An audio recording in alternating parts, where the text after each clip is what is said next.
distract you too much while you're working feverishly on that Boomer TV side of things. Oh, I'll let you. I'll let you. Yeah, okay. Didn't know if you had the headset on. That is all me. But as I was saying, not to distract you too much, but obviously a serious situation there in Woodward, and really in the tri-state with some of those fires. I know you being in calls, you've been reaching out to your people, making sure they're fine, making sure they're safe, whether that be, family. Obviously, your players came to mind, your coaches, things of that nature. And so, I guess the big message with that is if you're not in Woodward right now, or if you're, not quite in that area, and you got people there, check on them, make sure they're all good. Town and Woodward that had to be evacuated. Um, that right now, but with the situation being it is, still high winds, not a lot of humidity in the air as we're listening to the K101 side on the way here. These conditions might persist, really through midnight is what we're hearing. So it's going to be not just a right now thing and be done in a couple hours. You got to stay aware if you're out there.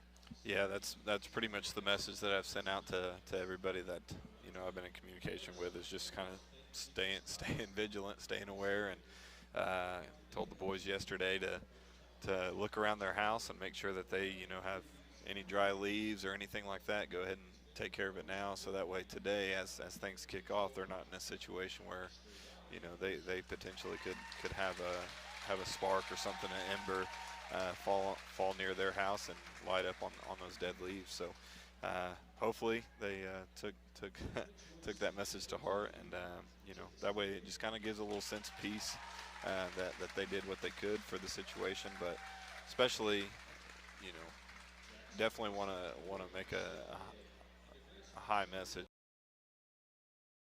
Um, prayers for all those that are out there through the conditions of whatever it may be. I mean, it may be traffic is going to have their hands full throughout the evening. That just heeding to the message that this is a serious part to make it less chaotic, I guess. We're kind of at the mercy of the wind. Well, and that's the thing too. We heard, unlike a severe storm, that you kind of understand where the track might be going, how with the winds, how they could shift, where the embers could carry. You don't carry leaves and whatnot. That's probably very appropriate if you hadn't already done so. Now, but on top of that, we've heard a lot of the track. Go get it on film. Don't do that. Make sure you're not impeding any of those officials. Take care of the fire, or take care of people that maybe still hadn't evacuated. Being a multimedia guy, the viral moment, right? People want to be part of that. Now is not the time of that nature. So keep that in mind. Tonight we're going to bring you the best we can as far as the Boomer games against these really good Anadarko teams. So with that, we'll step aside for our first break, come back and start looking at the matchup, the X's and O's between Anadarko and is Boomer basketball on Z92 and Boomer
Okay. And back in Anadarko, Tyler Riggs, Chris Godwin joining you for Z92 and Boomer TV as Woodward prepares to take on the Lady Warriors and Warriors to wrap up their regular season. As mentioned, looked at the Anadarko side, going to be solid on both sides are the Warriors. Let's talk about the Boomers a little bit. The girls, a little bit of a rough patch. I know we're going to sound like a broken record when we talk about this, Chris. You've lost 7 straight games, but it is really not as it appears when it comes to that. I mean, you look at this last week, you fell to Kingfisher. You were right there at the half, and then Kingfisher, the team that they are, as solid of a unit as they are, really take advantage of a few mistakes in the second half, and all of a sudden you're out of the game. You look at the Alva game. You're up by 1 going into that fourth quarter. Kylie Adair takes over, sparks a 20-4 run for Alva. They close that one out. Saturday in Garden City, you were down 12. The girls fought all the way back, took a lead. We're trading blows with Garden City down the stretch. They're phenomenal freshmen. Coach's daughter taking Snodgrass, had some big moments, if you will, and made it to where she was able to clutch things out for Garden City in that game. I know that's frustrating as a coach, seeing that. You know, you're not the basketball coach, but you can relate to some of those instances where you know you are so close, yet it seems so far right now. What you in the moment, obviously, you're building everything to try and pick up. And then post game, you can look at, okay, like these are the areas in which we really kind of dropped the ball, or we gave away possessions when we shouldn't have. You know, like those are controllables. And then the final eval, I would say, reflection is the optimistic approach. So you start looking at those situations. You're playing great teams. You're playing playoff caliber opponents and teams that are going to do well in their own classes or districts or regionals, whatever it is. So you kind of take all that information in and then build a report for your players to give them a sense of understanding of, we didn't come out victorious, but at the same time, you guys were competitive. You guys were in situations to possibly pick up a lead or win the game. So there is hope. Like, there is a fight there, and there is something. But how do we finish that where we're right there neck and neck after a total of 32 minutes? And that's, you know, the question to be answered, right? How do you close this one out? Because you know this too. You've seen it where you go through a stretch of losing like that. Sometimes I don't want to say forget how to win, but it just feels like it's such a foreign concept at that point. There's a dark cloud around you for sure. This conversation we talked about at practice the other day, and it's just who's around you, what kind of teammates, what kind of culture, what kind of rapport do you guys have as a team? What's the identity? Are you guys gonna just call it quits, or is it something worth fighting for as a collective group? And I think we're getting into that part of the season where you see the fight, but can we keep going? Because we've seen situations like past for the Boomers. I remember a few 3 years ago, Desley Pfeiffer's junior season. A couple games of losing. They didn't look good, and then all of a sudden you get into the regional. Get them in the consolation championship game to go to state. You're say it can be done. We've seen that happen, especially on the Boomer side of things. On this girls' side, where there's something about when they get to the highlights we could give you for these girls, over that stretch. Obviously, we mentioned Kaylee Mills back from injury. She's been ramping up, made sure the hamstring was all good, that type of thing. But otherwise, was high effort as she usually is. Averaged 7.7 rebounds during those 3. What you've got from Lex this year, knowing that this team's trying to bring a lot of those younger guards, those guards that haven't got a ton of experience in the past, Chavez there, and trying to, get that confidence instilled in like a Taylor Floyd or a Bailey.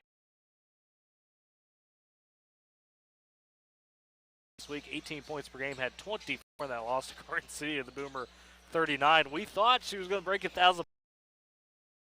Needed 28 coming into that game, and with how it played out, she's sitting at 996 career points coming into this one. So we expect, I'm going to knock on wood here because we got nice wood in front of us as far as this table, that she will pretty easily break that tonight. It'll be a big moment. But I mentioned we heap all that praise on her, but it's really, I talked about last week on the coaches show, it has been something to watch her progression from a senior from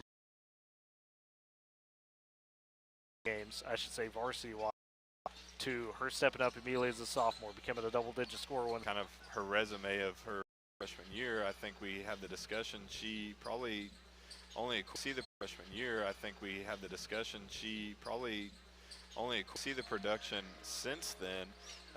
Man, it's exciting, and stars and lights and all the big things. Great job this year. Early on in the season, there was identity or what was going to be of this team. Lexi took that with bring up the Bethany game just because of the situation, and it was nice to. She's been a great performer. The other standouts, obviously, Ella Howard stands out to.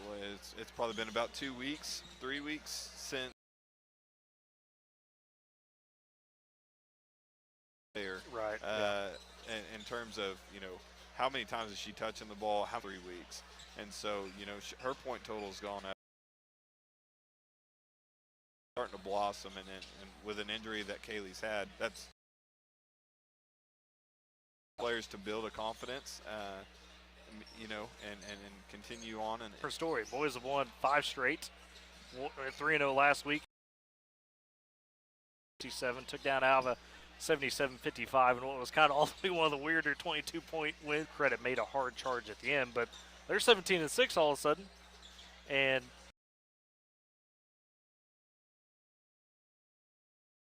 kind of on that similar beat we saw him at the end of last year, where he'd won 10 straight coming into this game last year at the end of the season. Lost her senior heavy, but you look at guys like Kate Gaines, Cole Reed, and Gage Hutch.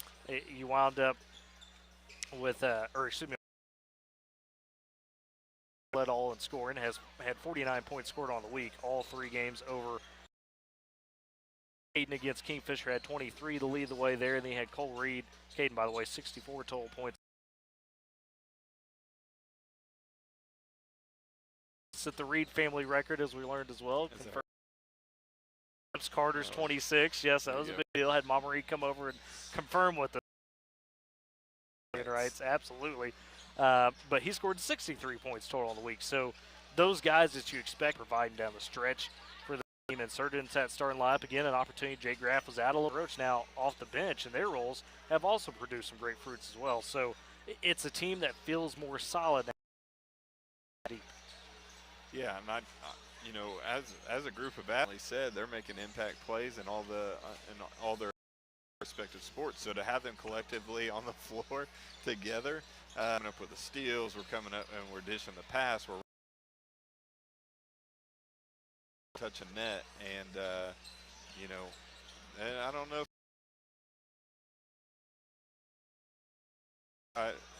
I would challenge the group to find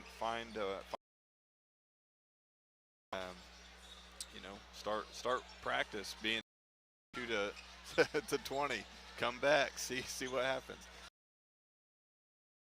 I don't know what it is, but it'd be exciting to find out how the season ends up for them. Absolutely. Well, with that, we're getting ready for the national anthem, starting lineups, and opening tip-off. We'll take a final break and have it all on the other side for you. It's Boomer Basketball on B92 and Boomer TV. Very nice. One player. They're built on trust, determination, and people who show up for each other.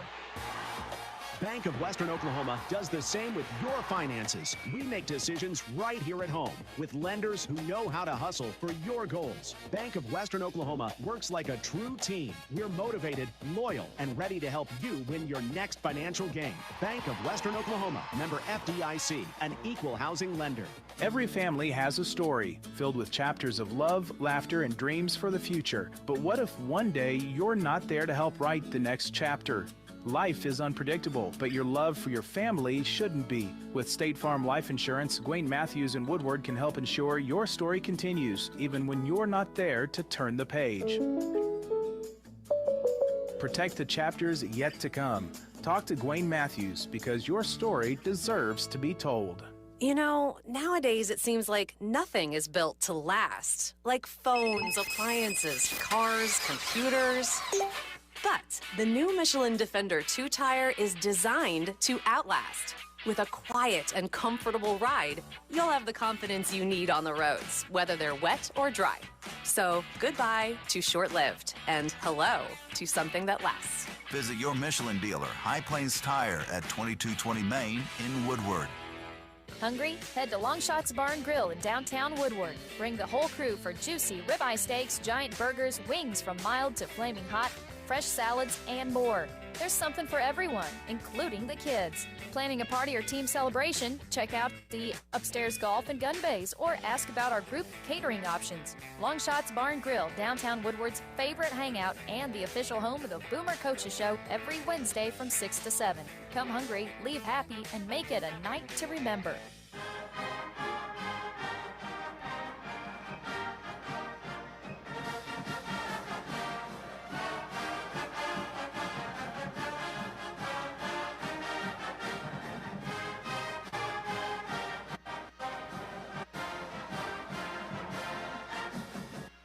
Okay.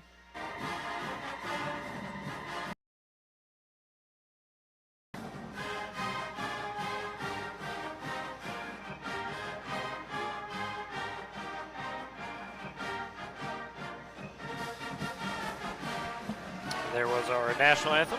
And I do want to say before we get our star lines, thanks to the Anadarko. I didn't catch the name of the gentleman that offered the invocation, but Chris, he did offer thoughts and prayers, if you will, for the Boomers and their, what's going on, obviously, and then for their safe travel back. So very much appreciate him for doing that. And now we will get to your starting lineup. As for the Boomers, that starting five, that with Kaylee back in the fold, Caitlin Culp, Bailey Nelson, and Kaylee Mills, your starting five. Bombs with the gold trimming down the side, around the sleeves, and trimmed in some gold as well for the Boomers. And for the Anadarko side of things, it looks like we will be getting Milana Amador, KK Hopgood, True Kelly, Ava Piwashi, and I believe Sophia Palmer, excuse me. About what we figured for Anadarko, a team that again does not one of just one, I should say. The rest underclass. True Kelly, Ava Pivashi, and a junior in the starting lineup for the Anadarko Lady Warriors. Again, coming into this one at 9 on the season, rate number 8 in Class 3A. Is City for their district contest, 6 and 7:30. We'll have that on Z9. For that one, that's the plan at least. And then the Boomers, depending on how those results go, Tuesday in Weatherford against the winner of the Weatherford-Clinton district, or they'll play Thursday. That could be split as well. So just forewarning that. But the boys win. The boys are playing Tuesday, girls Thursday, vice versa, however you catch it. So different scenarios out there. They've had the sub-sites trying to make it easier games, but then have to turn around travel or not have to turn around travel the next day. For the Boomers, it'll be Kaylee Mills tipping off. This season, Boomers will be working left to right in front of us or across your watching the scorers table, and Anadarko going left to right in their home white. The three is Amador. That one too strong. Long rebound track gets tripped by Floyd. Bouncing ahead. It's Kaylee Mills all by herself for the layup. And the Boomers on the board first. No shot clock tonight. No surprise with Coach Shepard. 25 first quarter. Kelly kicks us top of the key to Palmer. They work it to Pivashi. Left side. She goes, swing it back around the perimeter. Palmer takes the three. The freshman too strong on that one. Kelly, though, able to retrieve the loose ball right side, and then her pass picked off by Lexi Mendel is intended for Amador. Mendel going to have to slow it down, but still another steal by the Boomers as goes Nelson, left corner. Floyd wide open for 3. For Taylor Floyd, the Boomers jump out 5-0. Really, they've got a double team on Lexi or whatnot, but there's in the attacking. So 6:35, first quarter. Open and hits the layup from the left side to make it 5-2. Still, the Boomers on top, 6:25 first quarter as Floyd able to flips back to middle, right wing. Middle gets the high screen from dumping it down to Culp, working on Kelly, racing in as kills first to strip the ball away, saw it, and took it away. She pushes ahead to Peavy, open left wing for 3 for the tie, and got it. Ava Peavy. For Peavy, they combined for 53 of the 83. It was a wild performance from them. Sounds like you limit one. Good shot, but which one? Which one, exactly. Right side, it's Mills for the Boomers.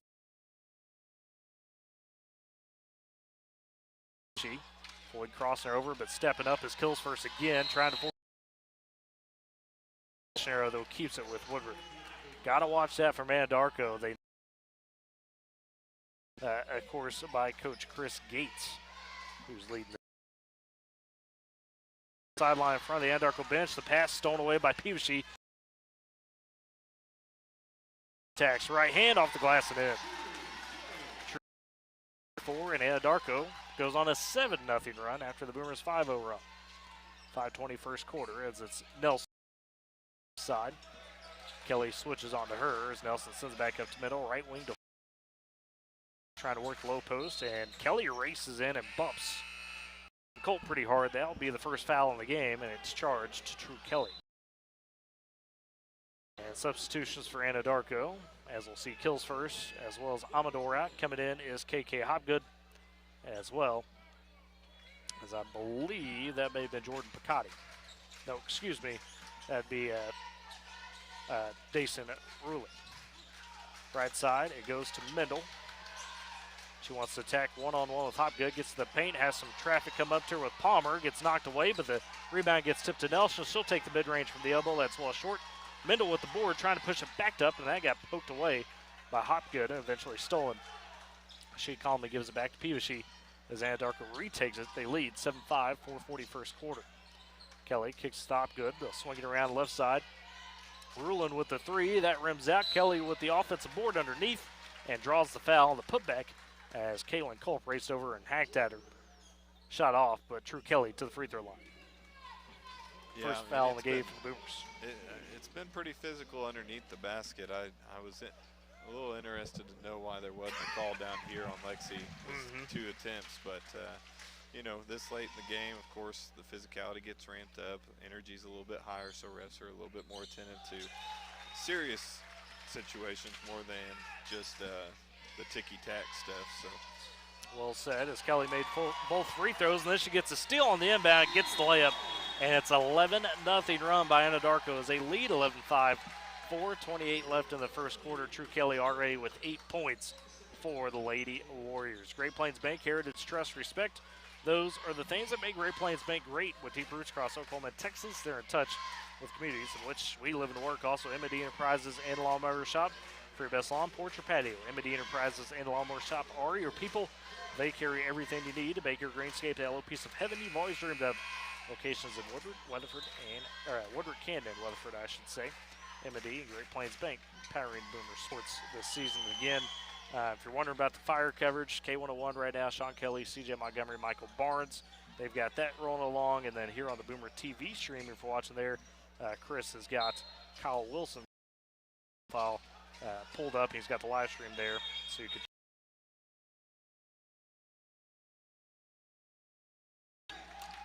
And off the inbounds, the Boomers travel with it. no, it was a possession. Oh, possession, Yeah. excuse me. Okay, I thought I heard traveling. That is my. And action happens. Pass in to Kelly on the elbow, turns the corner and gets it high. True Kelly now with double digits as Anadarko takes a 13-5 lead. Again, a 13-0. As Kaylee puts it up and in off the right glass, she's got 4 to start.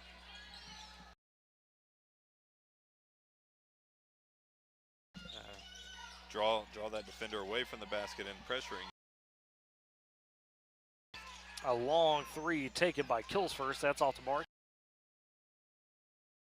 To Floyd. She's got a top key. Sends it to middle right side. 4-3. Too strong for Mendel. She's 2-on-2 the other way for Anadarko. Floyd steps up to her, pokes at her, and they'll say a trap by Taylor Floyd to stop that momentum and get back on defense.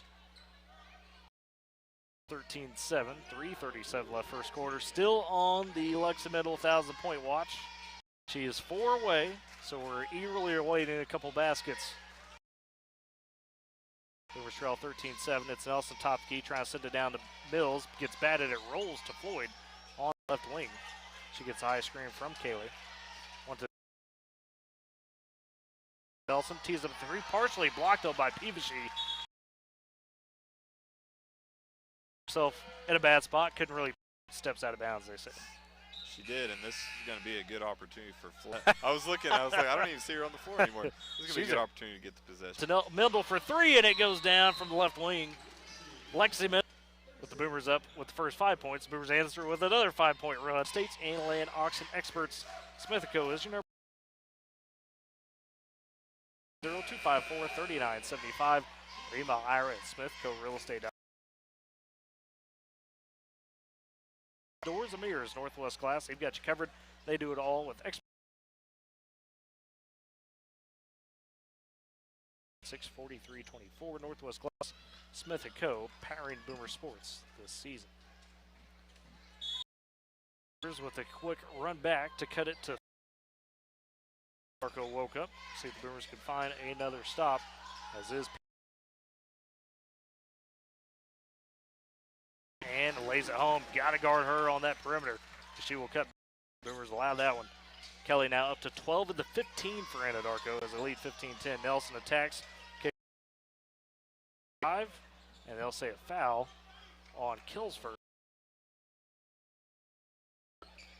So first foul for Kills first, second for Anadarko in the quarter.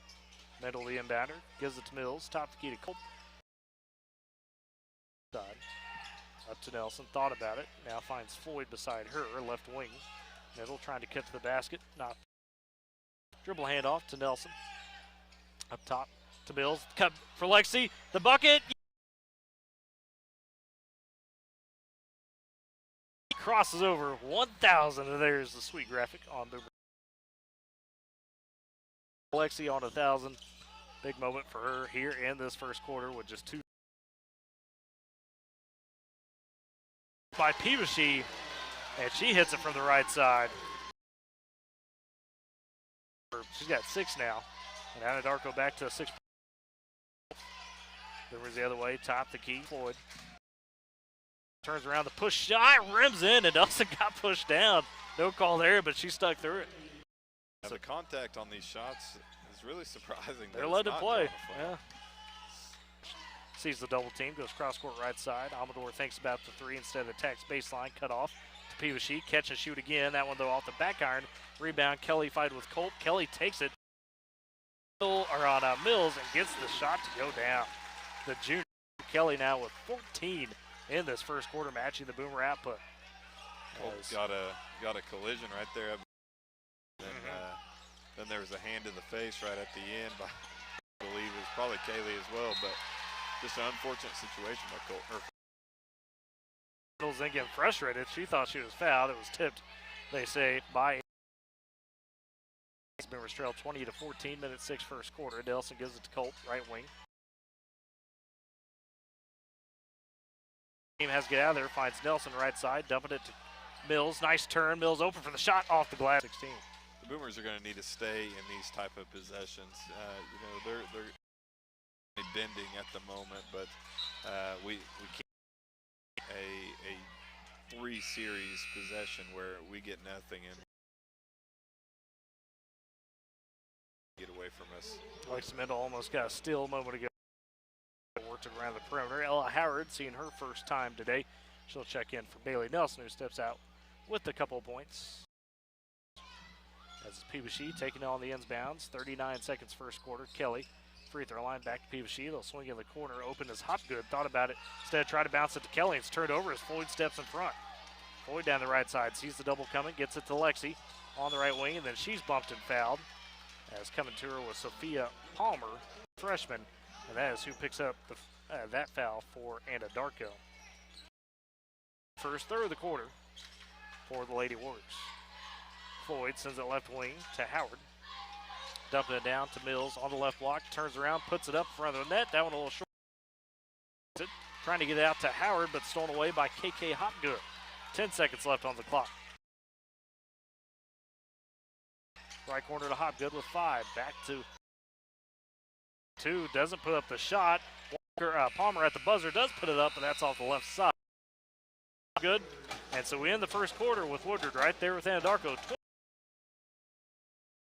It's Boomer basketball on Z92, KMZ. Way, Sealing State Bank is thrilled to bring Hometown Bank to you with a brand new branch in Woodward. Welcome. Now offering full service from personal checking and savings to home and commercial loans, of mobile and online banking, wire transfers, and so much more. 14 Williams Avenue and experience Hometown Banking at Safe and secure with Arlo Secure from Pioneer. Our cameras and solar-powered outdoor cameras make it ever to protect your home. Enjoy 2K day or night, starting at just $15 a month.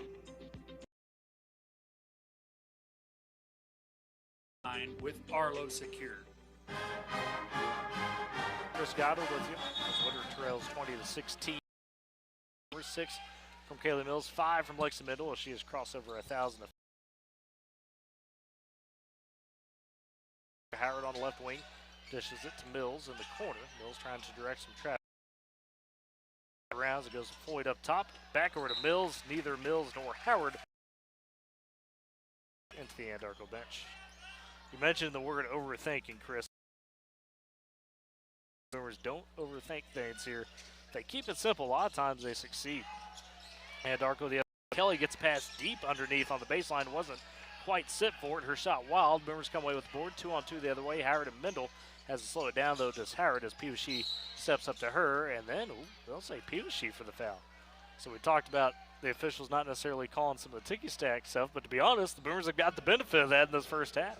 Only 1 foul called on the Boomers thus far, now 4th on Anadarko, first of the quarter, first on Peabody. The thing that I've noticed on that none of them have been shooting fouls, so everything stays on the floor in that possession. And Floyd gets the basket off a nice crossover, but her shot too strong. Wild up with it. Howard and Culp on the backside got tripped up with it. Took it to the basket. Great job by Lexi Mendel and Kaylee Mills. Possession or keeps it with Anadarko, but way to prevent an easy basket. Yeah, and to at the line, you know. Absolutely.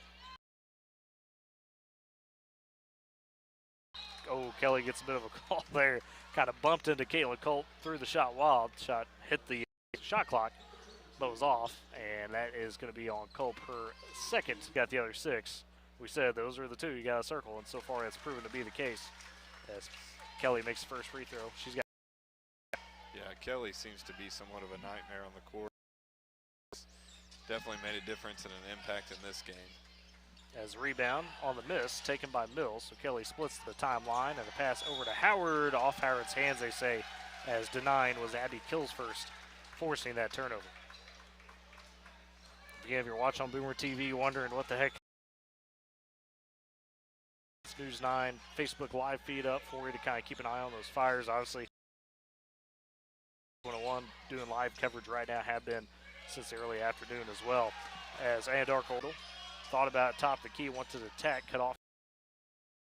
Work it over to Colt. Back to middle, swinging it left corner to around that shot blocked, but Colt right there to scoop up the board.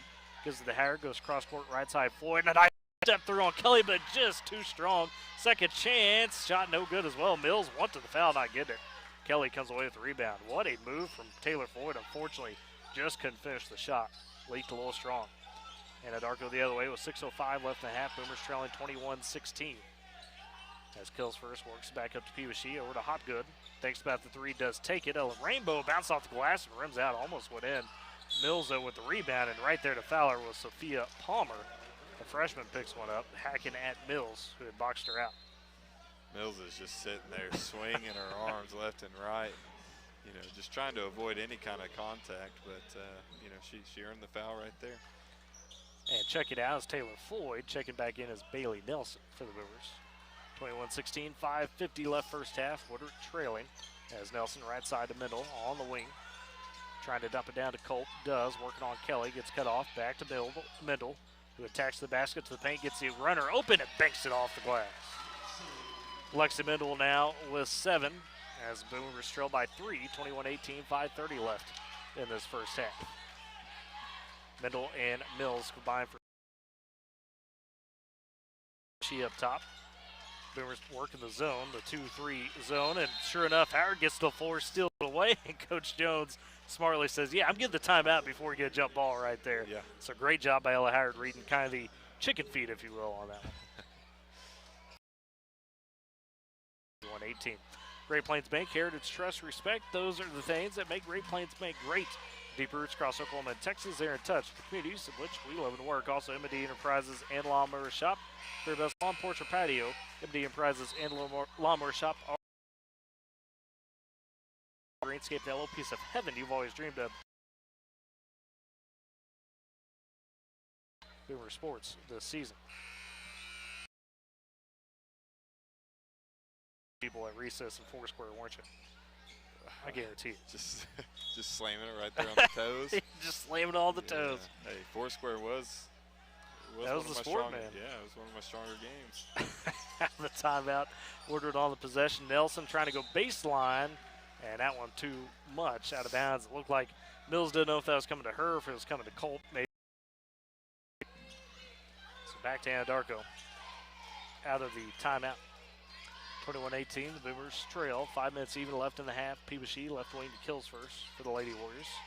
Back up to Amador, right side. Pewashi open. She'll take it all day if she's open. That one, though, way strong.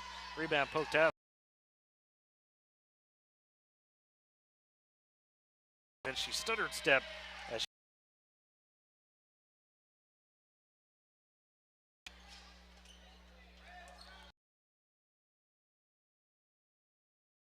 Middle calmly walking it up. Palmer now stuff who snuck under and got the layup in.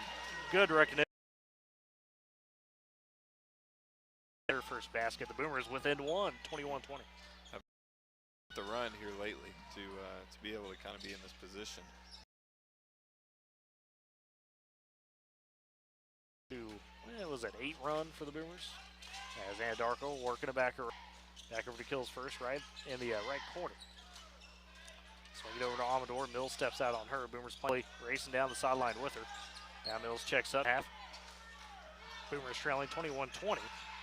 Trying to her the foul and 1 for Ava Pewashi as she finished. So a potential 3-point play, the old-fashioned line with Anadarko now leading 23-20 with 3:31 in the first quarter. First have been the only scorers thus far for Anadarko. And the free throw good from Ava. Those are the players that are going to hit the balls on the, or get their hands on the ball. You know, some teams chance, but otherwise they are tough. 24-20, Boomers trail. They've got the possession. Nelson sends it back out to Colt. She resets. Colt fading away, able to keep a hold. It left her fingertips, so she knew. Young lady. 5 points for Nelson. Boomers back down by 1. Amador up top, sends it left side to Pewashi, and the strong rebound comes right down to True Kelly, and she puts it up and in. True Kelly. And back up by 3 is Anadarko, 26-23 as another time. They're right on top of it. This is very similar to what we've seen out this quarter, and then can you find a way? Trying to study kind of what situation against us. and I.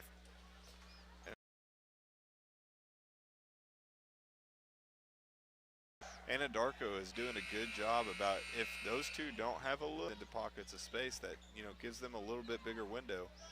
So really it's been patience by Anadarko to get those two players the ball, and then a moment of elapsed discipline defensively is given the window for those two players. Boomers back on the possession, trailing 26-23, 2:25 left in the half as we're out of the timeout. Floyd top the key, goes right side to middle. In the corner, Nelson tees up another three, and that one bounces twice, goes out, rebound taken by Amador. Good look from Bailey again, that one just a touch strong. As Amador calmly hands it to Pivashy. She's got it top the key, right side, to Rowland, who's checked into the ball game. Driving as Amador gets poked at, loses it, catches it back, and can't save it from going out of bounds. Good defense by the Boomers on Amador as she attacked. And we'll see Zoe Chavez for the first time tonight as she will take out. So it's Chavez, Mills, Mendel, Nelson, and Floyd, the 5. As Floyd taking up the court for the Boomers. Minute 55 left in the half. They trail 26-23. Left wing to Nelson, to Chavez near the elbow. Back out to Nelson, trying to zip it cross court right side to Mendel, but True Kelly reads that one and knocks it away. Yeah, so this Anadarko defense is, I mean, one, they're super athletic and they're lanky and tall, and so I would out their runs a little bit. They're getting to a point and they're stopping. Their route, or their routes or runs or whatever you want to call them. Make it a loop. See if you can pull the Anadarko Warriors out of. They're athletic enough that they can stay there and not work too hard. By Amador, her first, third of the quarter for Anadarko 23. Nelson sends it to Chavez in the back. About dumping it, but instead gives back up top to Floyd. Attack, hands off to Mendel on the right wing. Pick it up, Chavez left side, down to Mills, working on Kelly, shot short, milking, and that one knocked out of bounds and safely blocked by the Boomers. They're going to let the physicality play through. As Pivashy, the inbounder, goes up to Kelly, top the key, working on Mills. Sends it over to Amador, right side. As Pivashy once again pulls it back out, we'll send it to Hopgood left side. Floyd on. And like you mentioned, that patience, Chris, that is definitely the biggest. They'll say a foul on the floor as Pivashy went to the lane, got the layup. Place that. If you rebound it, I'll let you take it. I don't know exactly what the celebration is. They called the foul on Caleb Mills, who was working on True Kelly off ball.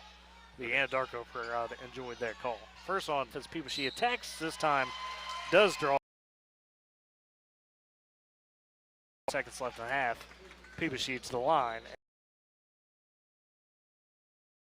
Watch Anadarko's offense take off. When they run their routes, they're not running and then stopping and holding that space. They're continuing their route, and what it's forcing Woodward to continue and chase, or are they going to have defensive integrity and box out like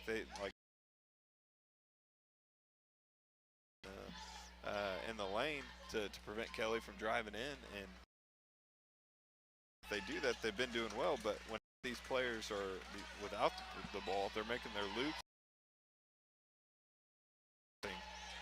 It's really making it hard on Woodward's defense. Pivashy splits the free throws. 27-23, Anadarko leads. Boomers with it. Bounces it down to Colt. She's instantly double teamed, swiped at, stolen away by 13 seconds. Pushes ahead, has Amador leaking out. Amador for the layup. That's short. Rebound taken by Mendel. Is great defense for Floyd. She pushes it back, rattles home near the buzzer, and that's how we end the first half. The Boomers trail by just 2, 27-25 at the break. We'll step aside. It's Boomer Basketball on Z92 TV. Great teams aren't fair. They're built on trust, determination, and people who does the same with your finances. We make decisions right here at home with Lend Motivated, loyal, and ready to help you. Bank of Western Oklahoma, member FDIC, an equal housing lender. This is Matty Mitchell with Vance Auto Group in Woodward. Collection of quality pre-owned vehicles. No matter if your credit is good or little, Vance is the home of the 100% credit approval, and we almost always beat your bank. Plus, we have 0% financing on select new models. And this month, Vance is donating $50 for every vehicle sold to help the Woodward County Sheriff's Department purchase life-saving equipment. We support Northwest Oklahoma, so give Vance a team and buy local. Every family has a story filled with chapters of love, laughter, and dreams for the future. But what if one day you're not there to help write the next chapter? Life is unpredictable, but your love for your family shouldn't be. With State Farm Life Insurance, Gwayne Matthews and Woodward can help ensure your story continues, even when you're not there to turn the page. Protect the chapters yet to come. Talk to Gwayne. Story to be told. Endless to like a thankless job, but you know better. It's the little. That's why you'll appreciate the enduring value of the Michelin Defender tire to worry about on your next road trip. Stop in today for miles of uncompromised safety and performance. Visit your local Michelin dealer, High Plains Tire, at 2220 Main in Woodward.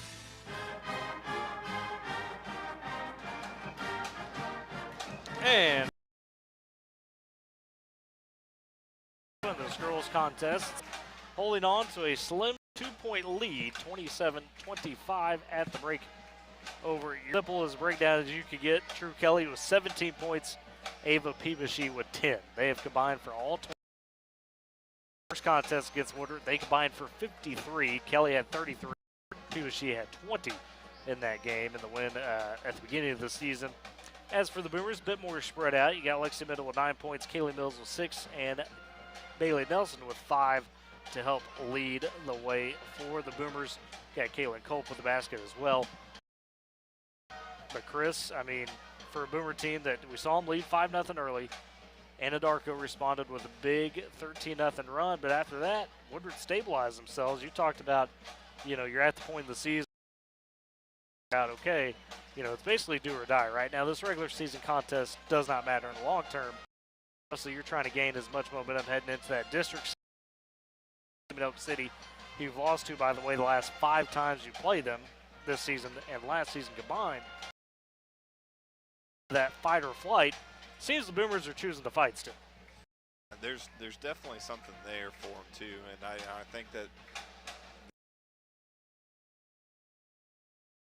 to an end this Saturday. I think that they have that they're going to go in, put up a battle, see what situation they can get in.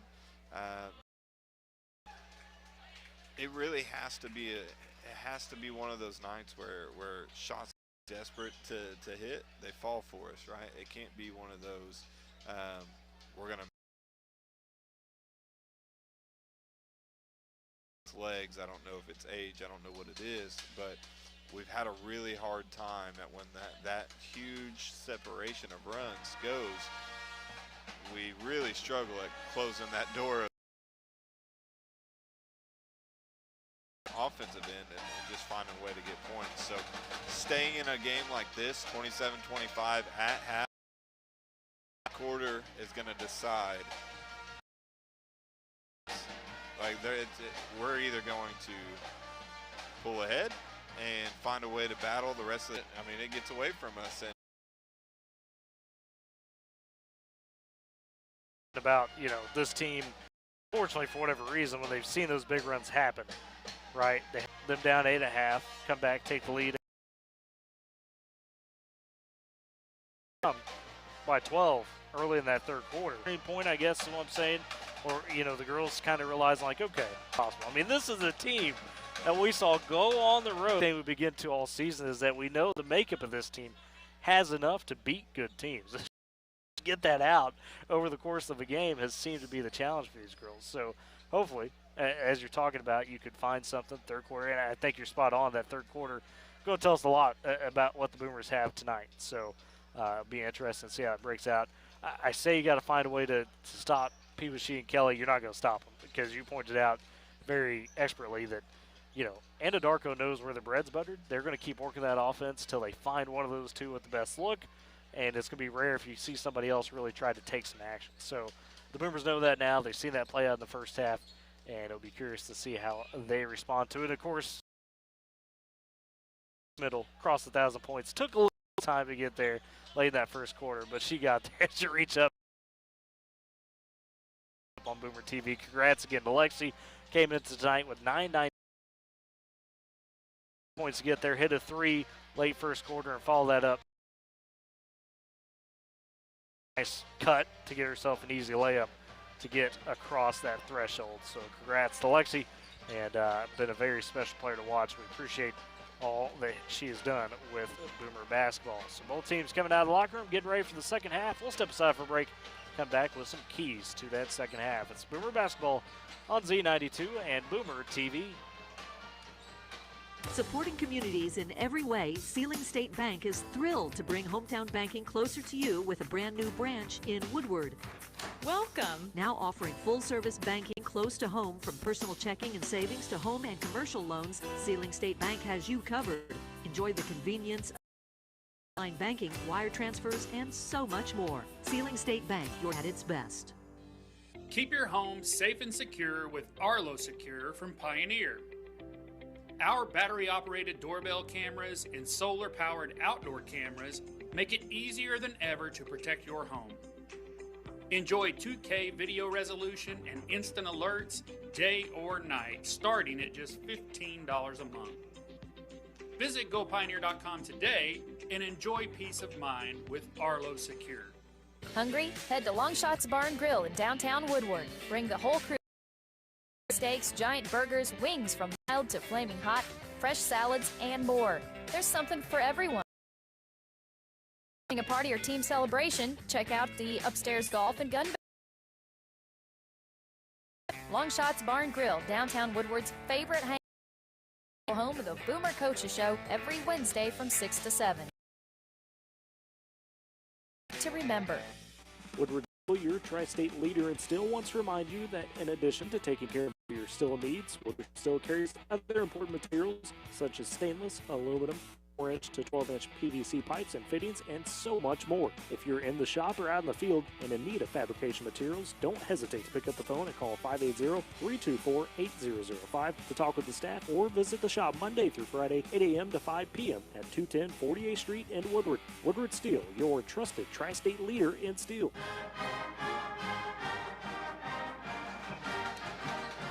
And back at the half, Woodward getting ready to begin the second half against Anadarko. The Lady Warriors do want to share a quick update from Coach Weatherhead. The wrestling team girls were at regionals yesterday and today. All told, no one placed, but very young team in terms of the girls wrestlers. Finished 27th out of 36 of the 14 weight classes filled. So that means, despite having the numbers, still outperformed a lot of other teams that did have the numbers. The boys will be taking on their regional Friday and Saturday in Tuttle. So we talked with trio seniors today on the K101 morning show about that. Had old Mason Arnold, as well as Wyman Blanken, well, to talk with us about that, as well as Coach Weatherhead. So excited to see how they do this weekend. So to begin the second half, Woodward with the possession as they work right top, opposite the scorer's table.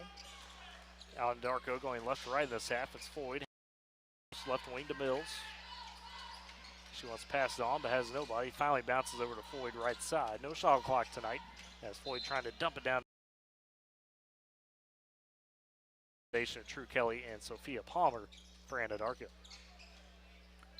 7:43, third quarter. Over Amador from the block. Lexi in double digits with 11. As the Boomers, that's what I had. Well, they've got 28-27. Woodward trailing by 1. Thought we tied it, but maybe not. Boomers do force a turnover with it. Should go to Floyd, back to Mills. Says it to Nelson, left side. Oh, they got 1 point for Amador is what they said. As pumps. Pulls up, right elbow for the jumper. That's off, but gets her own rebound. Feeds it back out to Lexi. She works over to Floyd right side. Doesn't get it. Now Floyd going to attack the right-handed floater over on Warriors. 6:50 third quarter is Anadarko on over the Boomers. Free throw line goes to Kelly. Back out to Kills first. Over to Pewashi right side. Off the mark left side. Mills with the tough board underneath. He takes up the court on the jaw. Sends it right side to Floyd. The corner pump. Step through on Kelly, but the shot a little. Flipped ahead to Kelly. Middle trying to race back and defend it, but Kelly gets the long arms reached and gets the layup. Got 19, makes it 30-27, and now Nelson going to tie her shoes, so a stoppage. Trailing by 3 is, again, if you're watching on Boomer TV, wondering what's happening in the top right corner, that is the Kyle Wilson Facebook live feed, checking up on those fires that are going on in and around Woodward and the Tri-States and the K101 flagship force. Sean Kelly, Michael Moore, and CJ Montgomery handling that coverage as well live in studio. As right side, it's Floyd on the wing, attacking, bounces to Colt just outside the block, who gives it right back to Floyd. Floyd wants to attack on Palmer, now goes baseline, gets under the basket, kicks out to middle, open for the three to tie. That rattles out. Rebound though. Mills underneath, has it slapped. No, collects it back, hat slapped away from her. Thought it was going to go out of bounds. She gives it to Nelson on the right side. She works it to Floyd on the wing. 5:40 third quarter. Boomers trailing 30-27.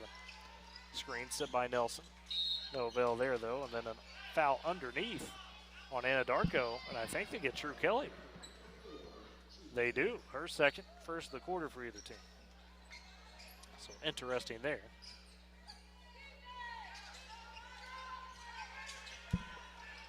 As off the inbounds, the Boomers work it right side. Mendel, she'll take the three, hand in the face. That one too strong. Mills with the rebound, back up, and that one, oh, too strong as well. Great look from Kaylee. Just did not go down. It's two looks, Chris, that the Boomers have had that just have not gone. 5:15 third quarter. Boomers trailing 30-27. And Darko on the handle. As Amador, a long pass up to Kills first, almost poked away by Mendel. She works over to Pewashi right side. Attacking, but Mendel races over to guard her. She'll pass along to 2. Makes it a 5-point lead for Anadarko. 32-27. 4:50 in the third quarter. Top goes left wing to Mendel. She's got her bomb door. Mendel thought about attacking, crossover, pulls it back, sends it to Mills. Trying to work off ball, it's not there. Finds Nelson. Top the key, she gets screen from Culp. Culp rolls off it, wasn't ready for the pass though, as Nelson sent it down, saved by Amador. It's a steal for Anadarko. As Anadarko controls it with Amador across the timeline. Goes Pewashi left wing. Up top to Palmer, right side. A three by Kills first, that one way strong. Rebound on the backside by Mills. As Boomers pull it back, again trailing 32-27, 4:05 left third quarter. As Floyd turns the hill, she wants to attack on Kelly. The layup goes through some contact as well, as Floyd was kind of fading away from it, so she gets the basket. She's up to 5 points. That was the other 5 I was missing, or the other 3 I was missing earlier. 32-29 as Boomers trail. As it is, Amador sending it right side to Pewashi. Again, Pewashi gets it right side to Kelly, left elbow. Wanting to attack, and on Culp, do they call the charge? They do. Yep. So Kelly with her third foul on the charge. Great job by Culp to sit and absorb that one. Yep, she was positioned really well, timed it well, and again, embraced the contact to draw in the foul. 3:20 left in the third quarter. Boomers trailing 32-29. 2,000 on Anadarko in this frame. None on the Boomers. Left wing gets Mendel. Top Kitty Culp. Right side to Floyd. In the corner, Ella Howard, who's in the ball game. She took out Taylor Floyd. Or excuse me, took out Bailey Nelson.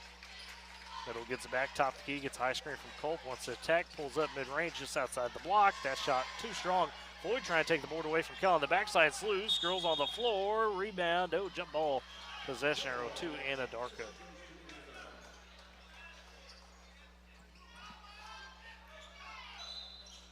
As Anadarko will take it.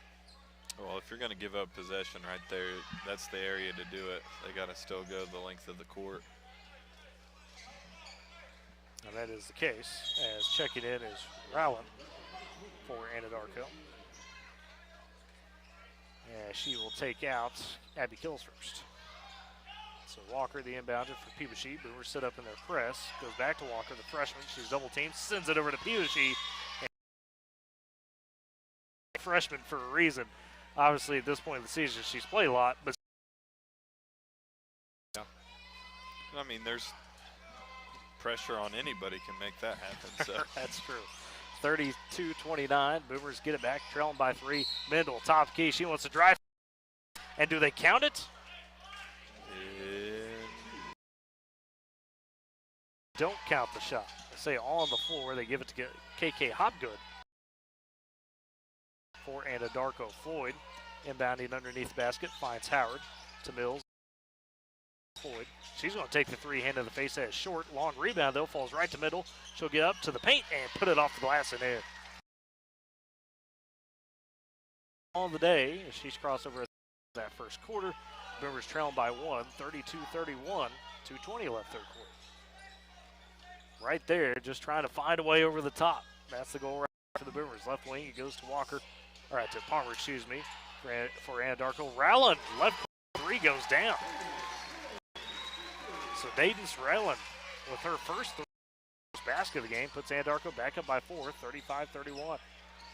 As Mendel top key, right side to middle on Palmer, not there. Finds Floyd, cut though. Gets the high screen for Mills momentarily. By Rowland, drives, kicks over to Mendel. That pass way off the mark. Mendel went to the deep corner. Yeah. Floyd thought she was going to be on the wing.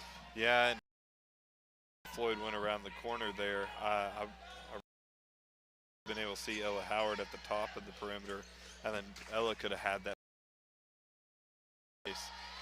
for an open look there. Takes it, then she loses it. Picking it up is Colt.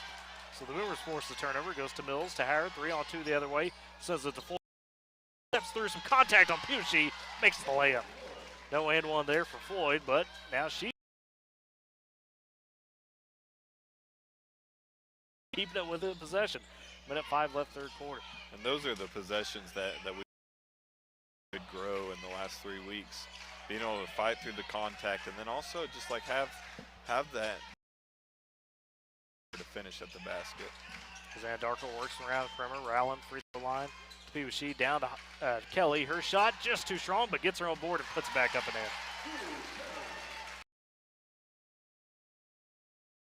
That's a lead 37-33, 35. Heads this across the timeline, top the key for the Boomers. That's Mills, who gets wide open on a nice screen. Easiest layup she's going to get all night. She's got Anadarko and Peabody across the timeline with 15 seconds left. Top the key, thought about the 3. Instead sends over to Walker in the corner to Hopgood with 6. Near the half-court line, but that is short. That's how we end the third quarter. Final frame against the Lady Warriors of Anadarko, 37-35. We'll step aside on Z92 and Boomer TV. Great teams aren't carried by just one player. They're built on trust, determination, and people who Bank of Western Oklahoma does the same with your finances.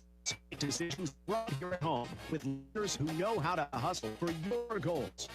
Bank of Western Oklahoma works like a true team. We're motivated, loyal, and ready to help you win your next financial gain. Bank of Western Oklahoma, member FDIC, an equal housing lender. This is Matty Mitchell with Vance Auto Group in Woodward, Oklahoma. Vance is Northwest Oklahoma's dealer with the best deals on GMC, Chevrolet, Dodge, Chrysler, Jeep, and Ram. Vance also has a great selection of quality pre-owned vehicles. No matter if your credit is good, bad, or somewhere in the middle, Vance is the home of the 100% credit approval, and we almost always beat the bank. Plus, we have 0% financing on slow models. And this month, Vance is paying $50 for every vehicle sold to help the Woodward County Sheriff's Department purchase life-saving equipment. We support Northwest Oklahoma, so give Vance a chance and buy local.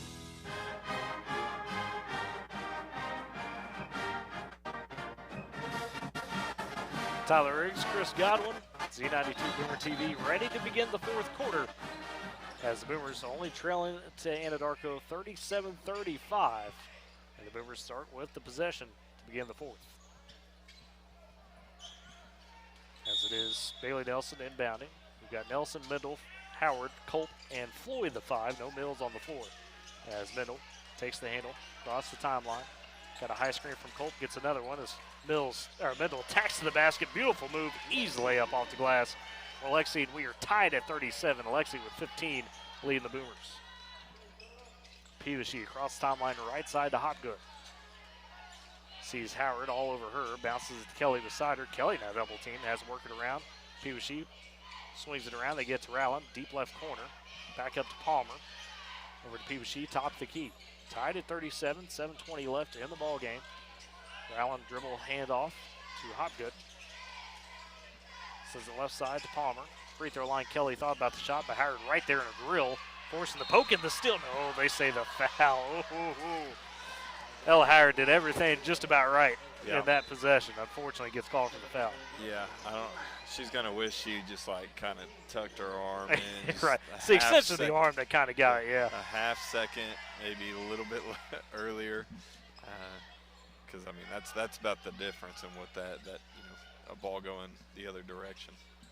So first foul on Howard, first of the quarter for the Boomers as we're tied at 37. Peavy looking to break that on the three. That's an air ball. Rebound by Howard on the backside, and then gets tied up as Kilfer snuck in, tied her up. Possession keeps it with Anadarko. As Boomers did start with the ball to begin the fourth quarter. So it's Peavy inbounding beneath the left block.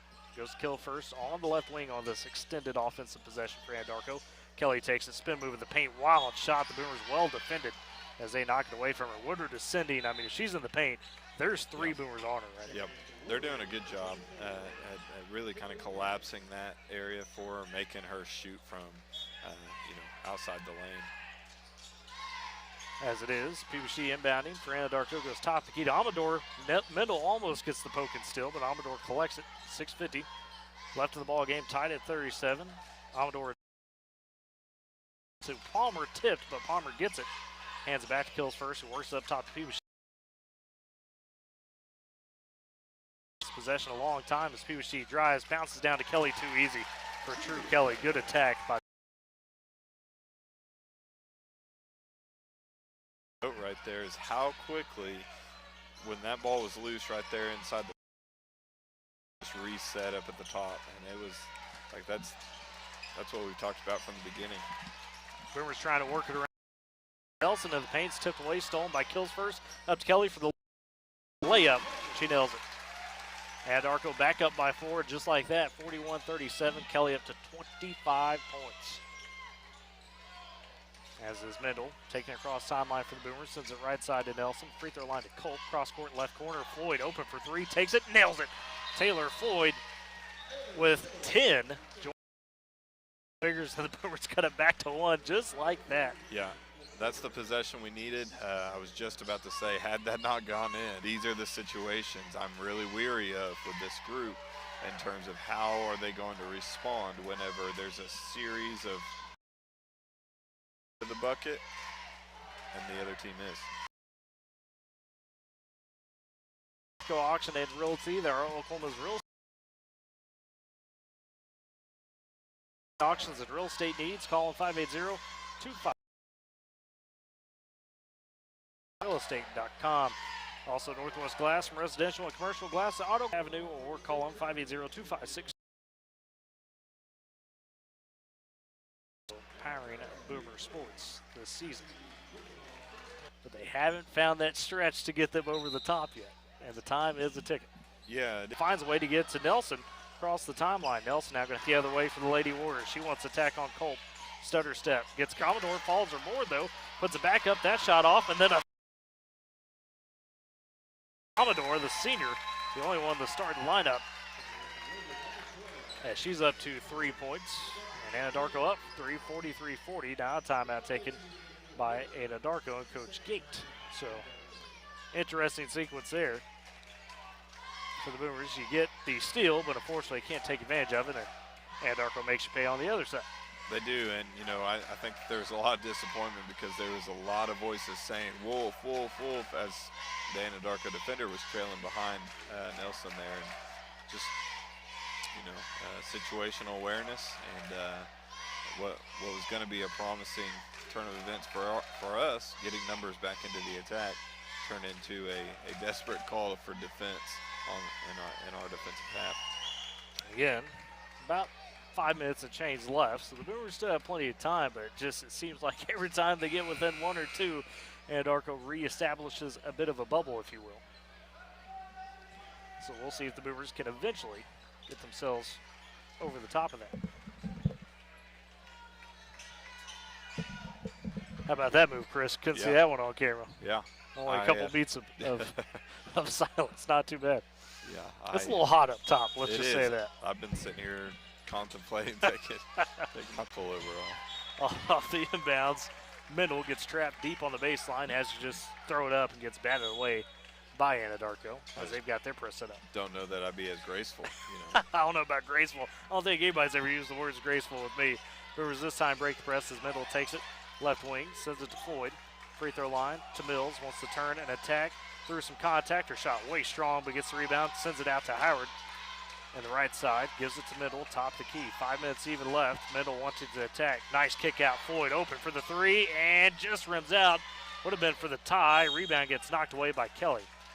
Great look for the Boomers, and another one of those. We could point to about 3 or 4 of those looks that have been the difference thus far for the Boomers leading or not leading. As Floyd trying to find somebody, gives it to Howard on the inbound. Lets Mendel roll out to the right wing, finds her. She's picked up by Amador. Mendel again, wanting to create, gets a high screen from Mills. Great take by Mendel, but that shot off the left side. Kelly, though, can't get the board, ripped away by Mills. And Mendel, the three to tie. That rims out. Culp underneath, just getting fouled by Hopgood before she could even put it back up. Anadarko crowd wanted a foul on Mills for ripping away from Kelly, but, I mean, they were both hands on the ball, and Mills won the possession. Yeah, and I think in positioning, I think Mills was in a better position than the Anadarko player. Second foul on Hopgood. Inbounds goes to Mills in front of the basket and in. Boomers finally converting back within one, 43-42. 4:25 left in the ball game. As the press on, Kelly sends it ahead to Palmer. Finds a cutting, kills first, who gets it off the glass and gets it to stick. So a dissection by Anadarko. The Boomer press there puts it back up by 3, 45-42. There's a playoff-like atmosphere here. Right side, Mills wants to attack for the Boomers, goes baseline, kicks it out, rolls out to Floyd. She catches, she'll shoot. That one way low and no good. Rebound taken by Peabody. Floyd kind of caught it at an awkward angle, and now the Boomers going to get the foul as both Howard and Mills were trying to reach at Peabody. Third on Mills, second on the Boomers. Not a shooting situation by any means. It'll be a side out for Sophia Palmer. As checking in is Dayton Rowland. She'll take out True Kelly, who I think's out for the first time this ball game with just 3:59 left in the contest. And probably is going to be a quick breather at that. Yeah, she doesn't look like she's going to spend too much time over there. As Peabody takes it, throws it left side, kicks it back out right side to Rowland, tees up the three in the face of Caitlin Culp and hits it. Caitlin tried to Rowland. 2 huge threes off the bench. 42. Boomers back the other way. Floyd wants to attack the paint. She's got 12. Boomers down by 4, 48-44, 3:25 left in the game. Palmer sending it to Rowland. That's off her hands, out of bounds, back to the Boomers. Catching a break. Without a shot clock, you know, those possessions are nice for us to figure out how we can, if they have to rush the possession. Because when they take their sweet time, they can do it, and they can do it efficiently to create an open look. Boomers working the press themselves. Mills finds Howard, right corner. She'll pump. Kick it back to Mills, top key. Here is Palmer, and now Mills trying to attack. It bounces off a couple knees and stolen away by Anadarko. Ahead to Kelly on the outlet pass. Howard trying to race back, and Kelly lays it home. True Kelly with 27. And Mills again breaking the press are the Boomers. Trying to throw down the Colt pass.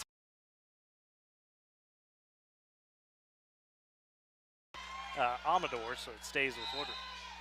I know it's a big ask, but if they can drive into the lane, they'll have an opportunity to look for the kick Can we be brave? Can we actually execute in that opportunity? And she's got 17. Boomers cut it back to 4, 50-46. On that stoppage in the head, Anadarko breaking the press. Anadarko again, point advantage, 52-46, 2:20. Team, and a quick timeout taken by Coach Nathan Jones, as did not want Taylor Floyd to be in a bad spot there with 2:19 left. And Great Plains Bank, Heritage, Trust, Respect, those are the things that make Great Plains Bank great. With deep roots across Oklahoma and Texas, they're in touch with communities in which we live and work. M&D Enterprises and Lawnmower Shop for your best lawn, porch, or patio. M&D Enterprises and Lawnmower Shop are your people. They carry everything you need to make your greenscape that little piece of heaven you've always dreamed of. Locations in Woodward, Canton, and Weatherford. M&D, Great Plains Bank, Pat Reed, Boomer Sports this season. So, Coach, Boomers trailing by 6. Anadarko keeps finding that little bit of separation we talked about. How's Woodward got to put together a final run here to try to get it over the top? Well, I'm a fan of getting the buckets that are available. So, you know, these ones that were right underneath the basket, just find a way to put that one in. You know, the turnovers are there for us. Maybe the all-out commitment of a high press isn't the best option, because they're practically running a seam right at the top of the key, and you know they're finding somebody right over our defensive line. So you know you want a high press, you want to do, but at some point you've got to recognize that they've figured out a way to break it, and so look for opportunities to change your look there. Nelson, the inbounder in front of her own bench for the Boomers. Looking, counts on. Finally gets it to Floyd, top of the key. Got to be brave here and drive the lane, kick out, and hit the three. As Floyd gets the high screen from Nelson. Dribbles into the right corner, dumping it down to Culp. Working on Kelly, the shot blocked. Culp, though, second chance, blocked again by Kelly, but it rolls off of Kills first. Love the confidence by Caleb, but True Kelly says not today a couple of times. We either have an open look or we don't, and I would say if we don't, use the open pass. Middle sends it into Nelson. She'll turn the corner attack. Gets the foul high off the glass and in for Bailey Nelson. What a tough shot. That's one she will remember for a little while. Like that is highly impressive just for the – basketball's a touchy sport, man. Like, wow. Like there's only so many spots that ball could go for it to fall in that little bit of a ring. So and the free throw good, yes. Completes the three-point play, a big one. Second foul on Kills first. Nelson now with Kelly the other way, getting poked at across the timeline by Floyd, and Howard in a quick timeout by Coach Gates, since that True Kelly was in some trouble, as Floyd and Howard were giving a lot of pressure there. But what a big basket for Bailey Nelson. I mean, my goodness, you're talking about it. If you saw it on the stream, that is, you described it properly. There is only so many points in which that ball could touch the backboard and go in, and she hit maybe the most difficult one high off the glass. Yeah, I mean, it was a sky shot, off balance, through contact. You know, just put just enough little rotation on the ball as it hit the glass. It rotated right back to. And you had just said if the drives are there, take it. She saw the one-on-one, took it, and took advantage of it. I wasn't expecting it to fall in. I mean, with the type of shot, but exactly, like the lane is there. If it is, we got to drive and we got to exploit that space, and then. You know, hopefully this late in the game they start kind of paying attention to some contact fouls. You don't want the officiating to change in that respect, anything per se, but you definitely, you know, it's starting to get a little bit more important moments. And so if you can draw the contact, you might pick up the foul and get those opportunities at the line. Woodward is trailed by no more than 8, and for most of the game has been within 4-2-1. Trying to find their way over the top to take the win. They trail 52-49, minute 54 left in the game. It's Anadarko on the possession. Peavishee across the timeline, guarded tightly by Taylor Floyd. Sends it left wing to Palmer. Back to Peavishee, lost it momentarily, but now poked by Nelson. It's loose. It's on the floor. Floyd takes it, sends it ahead to Nelson. She's got to outrace Kills first. Can't do it. Kills first takes it right back, and she'll send it over to Palmer. Missed opportunity by the Boomers. again, the turnover opportunities are there, but we got to make them think that the pressure is so high that they got to do something fast with it. As Peabody now calmly with it, top the key, minute 22 left. She'll send the left side to Palmer, to Kelly. Free throw line back out to Kills first. Over to Amador, Mendel tight on her. Calmly gives it to Peabody high right side, and they're locking in to those high corners you're talking about. And now Nelson, though, races ahead, almost gets the steal. Timed the pass, intended for Palmer. Good effort by Bailey. See, those are the anticipatory, whatever that word. Anticipation plays. Yeah, yep. Simplify. That's where you got to find. There you go. We got to get you into NASCAR school of how to simplify. We're all layman here, okay? Yeah. Don't worry about it. Don't have to get fancy with us, Chris. Inbound for Anadarko. As Peabody right side goes back top key to Palmer. 58 seconds now. Boomers got to try to create another turnover. Floyd going to eventually foul on Peabody. She jumped high. Peabody leaned into a little bit of contact, got the foul. Only the first foul on Floyd. The Boomers still, though, have 2 more to get before they send the Lady Warriors to the line. 53 seconds. You still got a little time to see if you get the steal, but if not, you got to start fouling. That's a little catch between the Lady Warriors. Peabody gets it left wing. Again, guarded tightly by Floyd. Counts on. Floyd making her do some with it. Counts still on. Finally gets it out to Palmer. 41 seconds, and Nelson comes over, fouls her, as she should, with 40 seconds. Fourth foul of the game for the Boomers. It's a good time foul. As Nelson now with 2 fouls, and Floyd's going to get in the grill Peabody and just immediately foul. As the call's been on to force him to the line, basically. So it's on Ava Peabody. She's got 10. Second lead scorer outside of True Kelly's 29. Right. For Anadarko. So previously I said that was a good foul. Well, it was because it wasn't on Kelly and it wasn't on Peabody. So, but now it's on Peabody. But now it's on Peabody. I can't say the same compliment. Boomers trail by 3, 52-49, 38 seconds, 38.66. They tell us exactly. As Peabody's first free throw splashes home. Making a 4-point ball game, 53-49. Second one upcoming. Trying to push the lead to 5. That one rims out. Rebound. Culp takes it for the Boomers.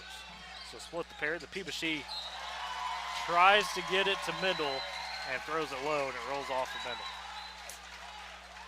Just what we were talking about earlier. You got to play calm.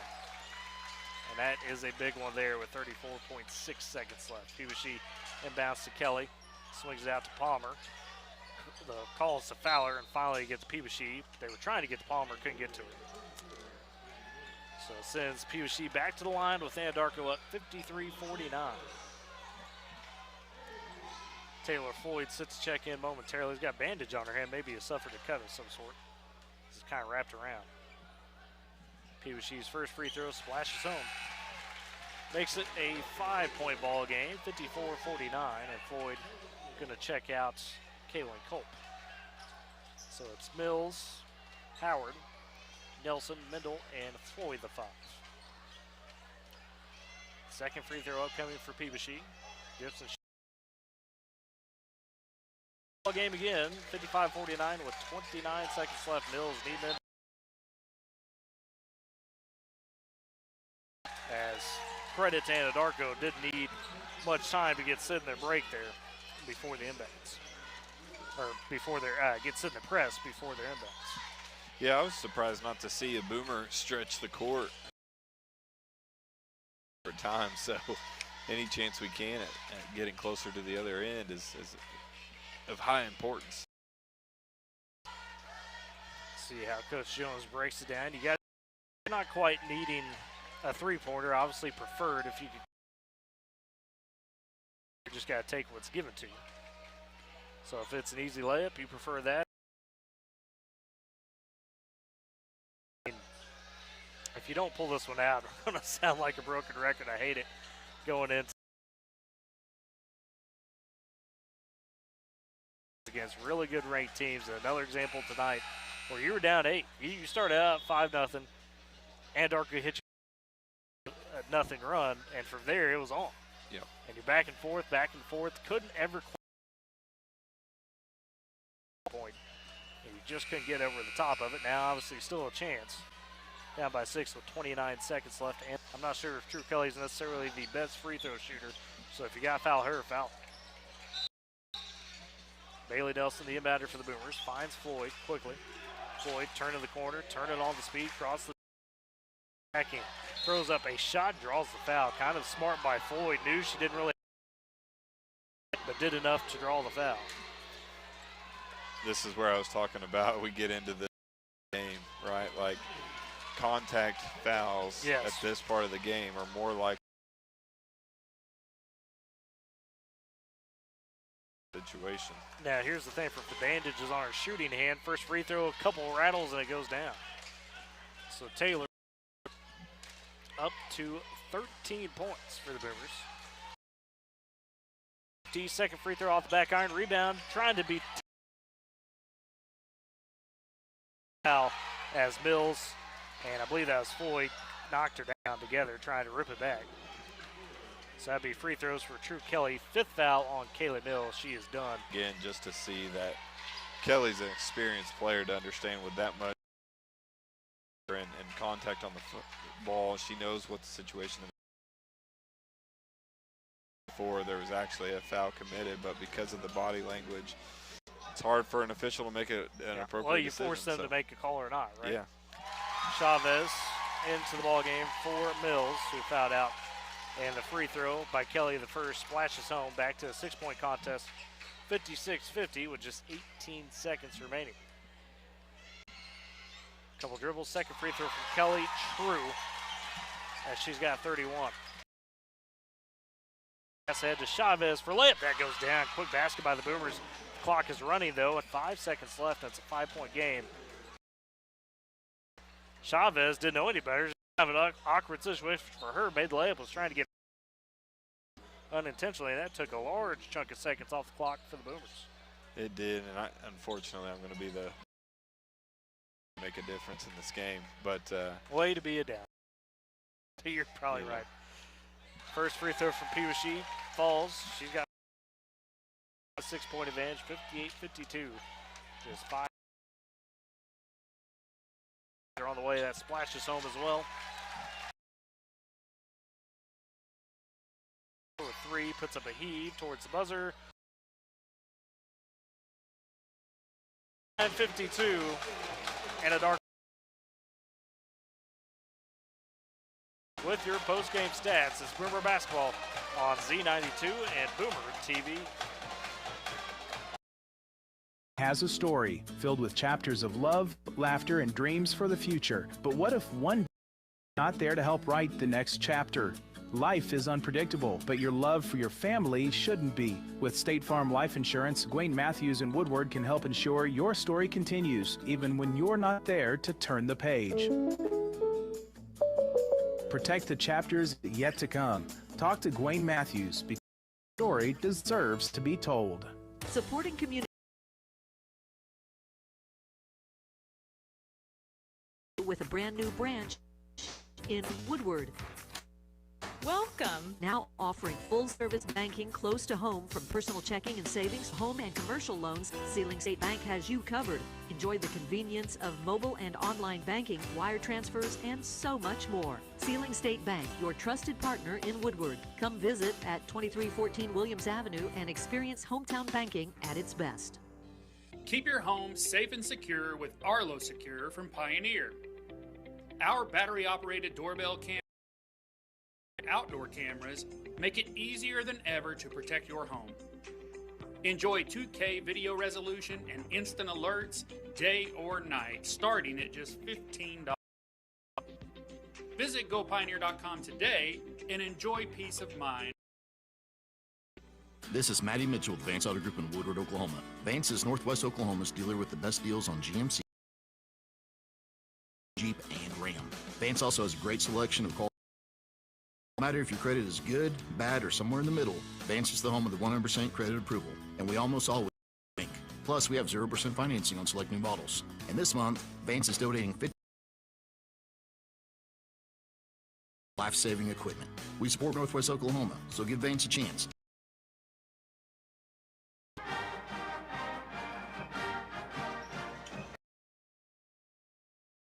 Back. That's 10:52. Extremely tight contest, back and forth, 4 points, just couldn't get over the top. Look at your post-game stats. Which one she had last week with 18 points per game and getting crossed over 1,000 early towards the second half from her, especially 13 points for Taylor of the ball game.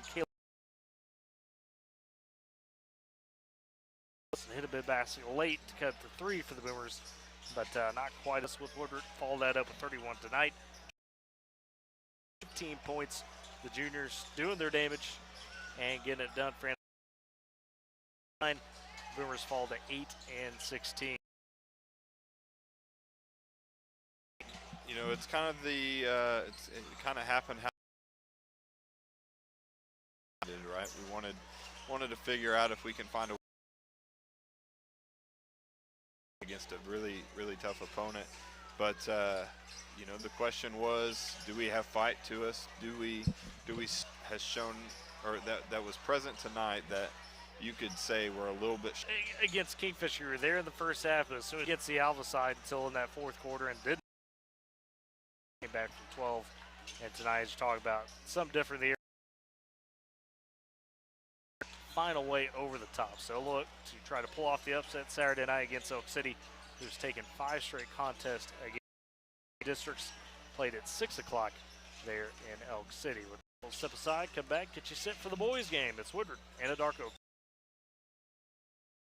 AMZ, FM Woodward, and Boomer TV. Carried by just one player. They're built on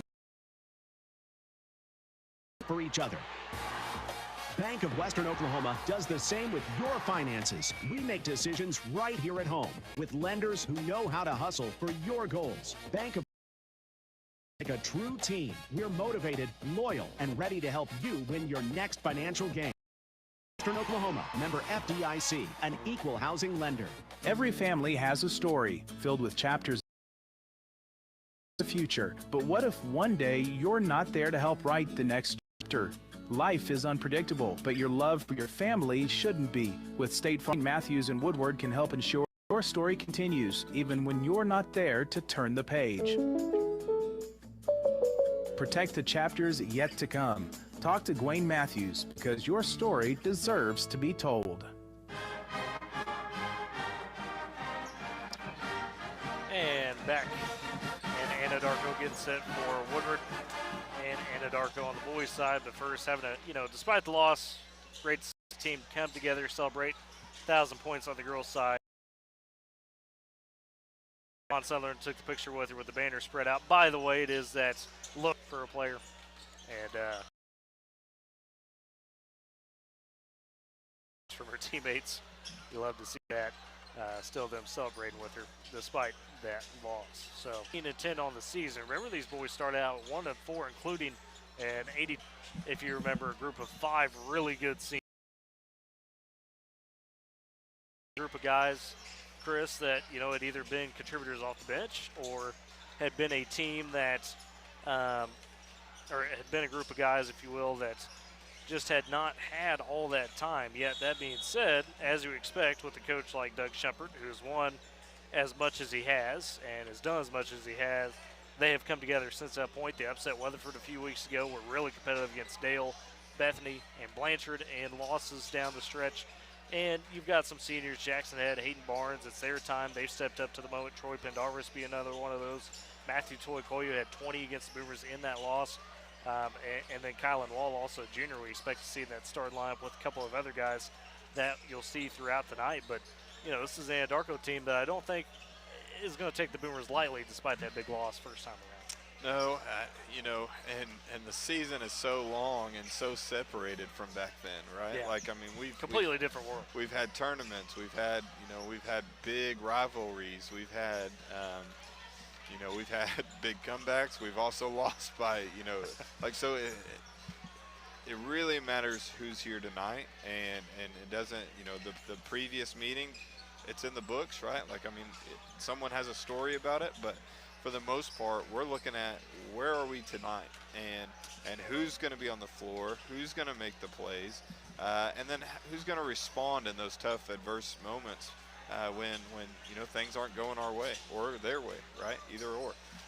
I'm looking to see Cole Reed's response to tonight. I'm looking for Aaron Laredo's contribution. What is Gage how's Gage gonna be involved tonight? Is he gonna be someone that looks and distributes, or is he gonna be the guy that is gonna be the one that earning all the points? So where are we tonight, and who's really stepping up to make the impact plays? And again, the Boomers riding a 5-game winning streak. They're 16-7 on the season, looking to improve to 17-7 to close the regular season. Lost to the Anadarko team last year to end the regular season. Obviously, as we mentioned, much different cast of players in that ball game, but one that the Boomers felt like they'd won 10 straight coming into that game, and not necessarily as a sour note to leave off of because you turn around 1 districts, but they're going to want this one back tonight on Anadarko's floor. We'll step aside for break, come back with your keys to the game. Starting lineups opening tip coming up as well soon. It's Boomer Basketball on Z92 and Boomer TV. Keep your home safe and secure with Arlo Secure from Pioneer. Our battery-operated doorbell cameras and solar-powered outdoor cameras make it easier than ever to protect your home.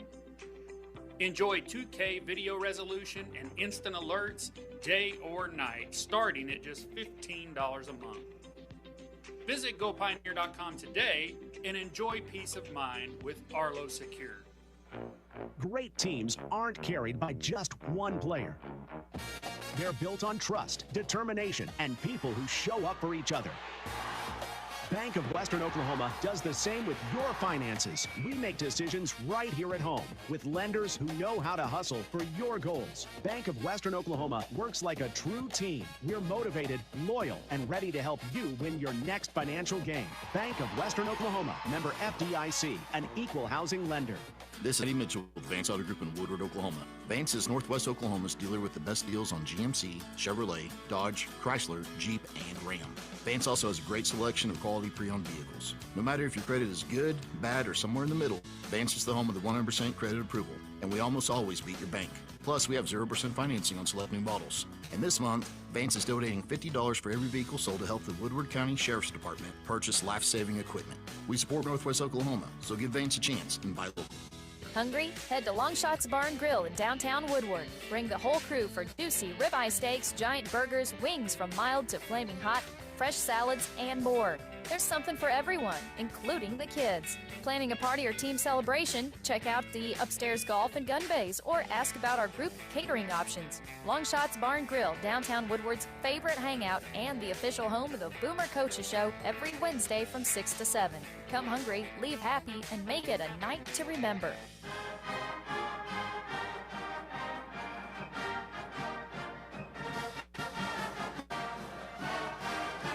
And back on Z92 Boomer TV. Chris Godwin with Tyler Riggs with you, just chopping up with Coach Gates there for Anadarko. He's complimenting Lexi and Kaylee on them being the ball players they are. And of course, just mentioned Lexi got over 1,000 header moment with the team there. But looking on the boys matchup, Chris talked about this Anadarko team much more polished than what the Boomers saw at the beginning of the year. They've got a little bit of size to them. Talk about Toy Koya. He's got some length. They've got some guys that are playing confident basketball right now. What the Boomers got to do to come out, make sure they keep their win streak going and hold all the momentum they can going into that district matchup and eventually the regional there in Weatherford. Yeah, and I think I talked about it right before the break. I mean, who we have, what role are they going to play tonight? Is Gage going to be a guy that's looking for points himself, or is he a distribution player? Is Gaines, is he finding opportunities at the net? He can create them, but is he finishing them? Or are they falling for him? What does the matchup look like? Is Gaines being, are they going to trust a zone against him, or are they going to go, man to man, or maybe even have a little shadow, shadow two on him? I personally think that, it's our game to win, but at the same time, you can turn it and say our game to lose. Just if we go into selfish play or we get frustrated in the moment and we're not converting the opportunities that are in front of us and allowing Anadarko to hang around and then big moments take advantage. Well, and to that point, it's better than it was at the beginning of the season, but you still get these stretches, and we saw it Friday night against Alpha, where Woodward had 3 technicals in the span of about a minute, allowed Alva to cut it to 6 off consecutive free throws, which they all made. And even against Garden City Saturday, you turn around, you lead most of that game handily, not necessarily by, I think the largest lead was 16, but you let Garden City hang around, and all of a sudden, at the end they're there, and you hold on for the win. It's a 4-point win, but, there's stretches where his team looks like they could run just about anybody off the court. Then there's stretches where some of that, if you would say lack of experience or that youth kind of shows its way through at times compared to what we had last year with those 5 seniors. So, it's one of those situations. I think you very well make the point what team you're going to be because they decide to be the team we know they can be, ball movement, sharing the ball, locking in defensively. They can hang with anybody, but sometimes they're also their own biggest enemy in that respect. So both teams finishing their warm-ups. We'll have starting lineups, opening tip-off coming after this. It's Boomer Basketball on Z92 and Boomer TV. Every family has a story filled with chapters of love, laughter, and dreams for the future. But what if one day you're not there to help write the next chapter? Life is unpredictable, but your love for your family shouldn't be. With State Farm Life Insurance, Gwayne Matthews and Woodward can help ensure your story continues, even when you're not there to turn the page. Protect the chapters yet to come. Talk to Gwayne Matthews because your story deserves to be told. Supporting communities in every way, Sealing State Bank is thrilled to bring hometown banking closer to you with a brand new branch in Woodward. Welcome. Now offering full-service banking close to home, from personal checking and savings to home and commercial loans, Sealing State Bank has you covered. Enjoy the convenience of mobile and online banking, wire transfers, and so much more. Sealing State Bank, your trusted partner in Woodward. Come visit at 2314 Williams Avenue and experience hometown banking at its best. Woodward Steel, your tri-state leader in steel, wants to remind you that in addition to taking care of all your steel needs, Woodward Steel carries other important materials such as stainless, aluminum, 4-inch to 12-inch PVC pipes and fittings, and so much more. If you're in the shop or out in the field and in need of fabrication materials, don't hesitate. Pick up the phone and call 580-248-0005 to talk with the staff, or visit the shop Monday through Friday, 8 a.m. to 5 p.m. at 210 48th Street in Woodward. Woodward Steel, your trusted tri-state leader in steel. Nowadays it seems like nothing is built to last. Like phones, appliances, cars, computers. But the new Michelin Defender 2-tire is designed to outlast. With a quiet and comfortable ride, you'll have the confidence you need on the roads, whether they're wet or dry. So goodbye to short-lived, and hello to something that lasts. Visit your Michelin dealer, High Plains Tire, at 2220 Main in Woodward. And back in Anadarko, we're getting our starting lineups for both squads. For the Boomers, it is that same starting 5 we've come to see. Well, I say that.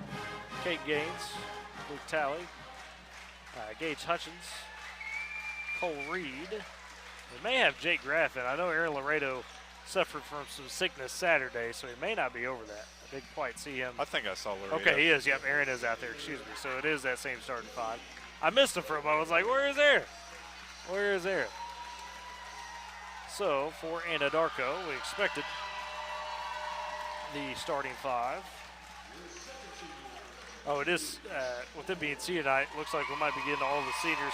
We got Troy Pendarvis, Christian Delaware in the starting lineup.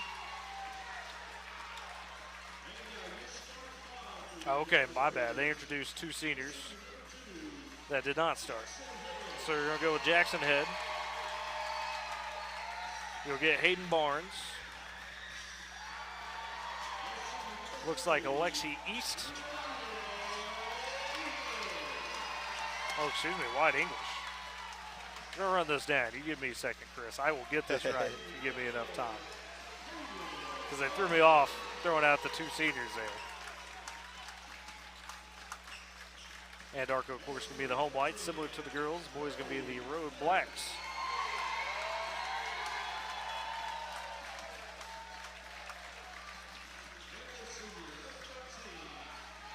So they introduce all of the seniors, and you will have a group of them in that starting 5 coming for Anadarko. So, I believe it'll be Jackson Head, White English, one with all those seniors they had introduced as well, Troy Pendarvis and Christian Delaware as other seniors. So it is 5 seniors: English, Burt, Wesley, and ball game pretty heavily. Kylan Wall and Matthew Toyokoa. As it is, Hayden Ball as it's Cole Reed, free throw line, then they give him the offensive foul. So he tried to pull up, leaned a little bit too much, they say, and to praise Burt, who took the charge. So 5 seconds in, roughly, Boomers commit a foul. It's Reed on the offensive charge, first foul of the game for either team. As the other way for Anadarko, it is Barnes, right wing, dumping it down. Burt, the layup, good. So praise Burt, draws the charge, and gets the basket on the other end. Anadarko strikes first, 2-0. Reed the other way. Burt that time a little bit of a reaction to a Cole Reed hop step, but Reed lost the handle of it. The Boomers turn it over. As back come the Warriors with Jackson Head top of the key. Goes right side to Burt, guarded by Hutchins. Up top, finds his way to Wesley, sends in the corner, 3 all the way, and splashing home for a wide English. So the Anadarko seniors, a little momentum early, they lead 5-0. 7:05 first quarter. As Reed sends it to Gaines, free throw line, tough leaner over his defender, that's high off the glass, back iron, no good. Rebound taken by Barnes. So hand it to Jackson Head and slow it down for the Warriors. As it goes top of the key, back to Barnes, left wing, Burt bouncing it up to Wesley, fakes it on Gaines, goes in the paint, English working on Reed. Trying to go up and under him, steps through the layup, just dribbles out. Crowd will lost their minds. Laredo with the rebound, throws it ahead in front of Gaines. An easy steal for Joseph Wesley. 5-0, Anadarko leads, 6:30 first quarter. This goes back to Head, top of the key.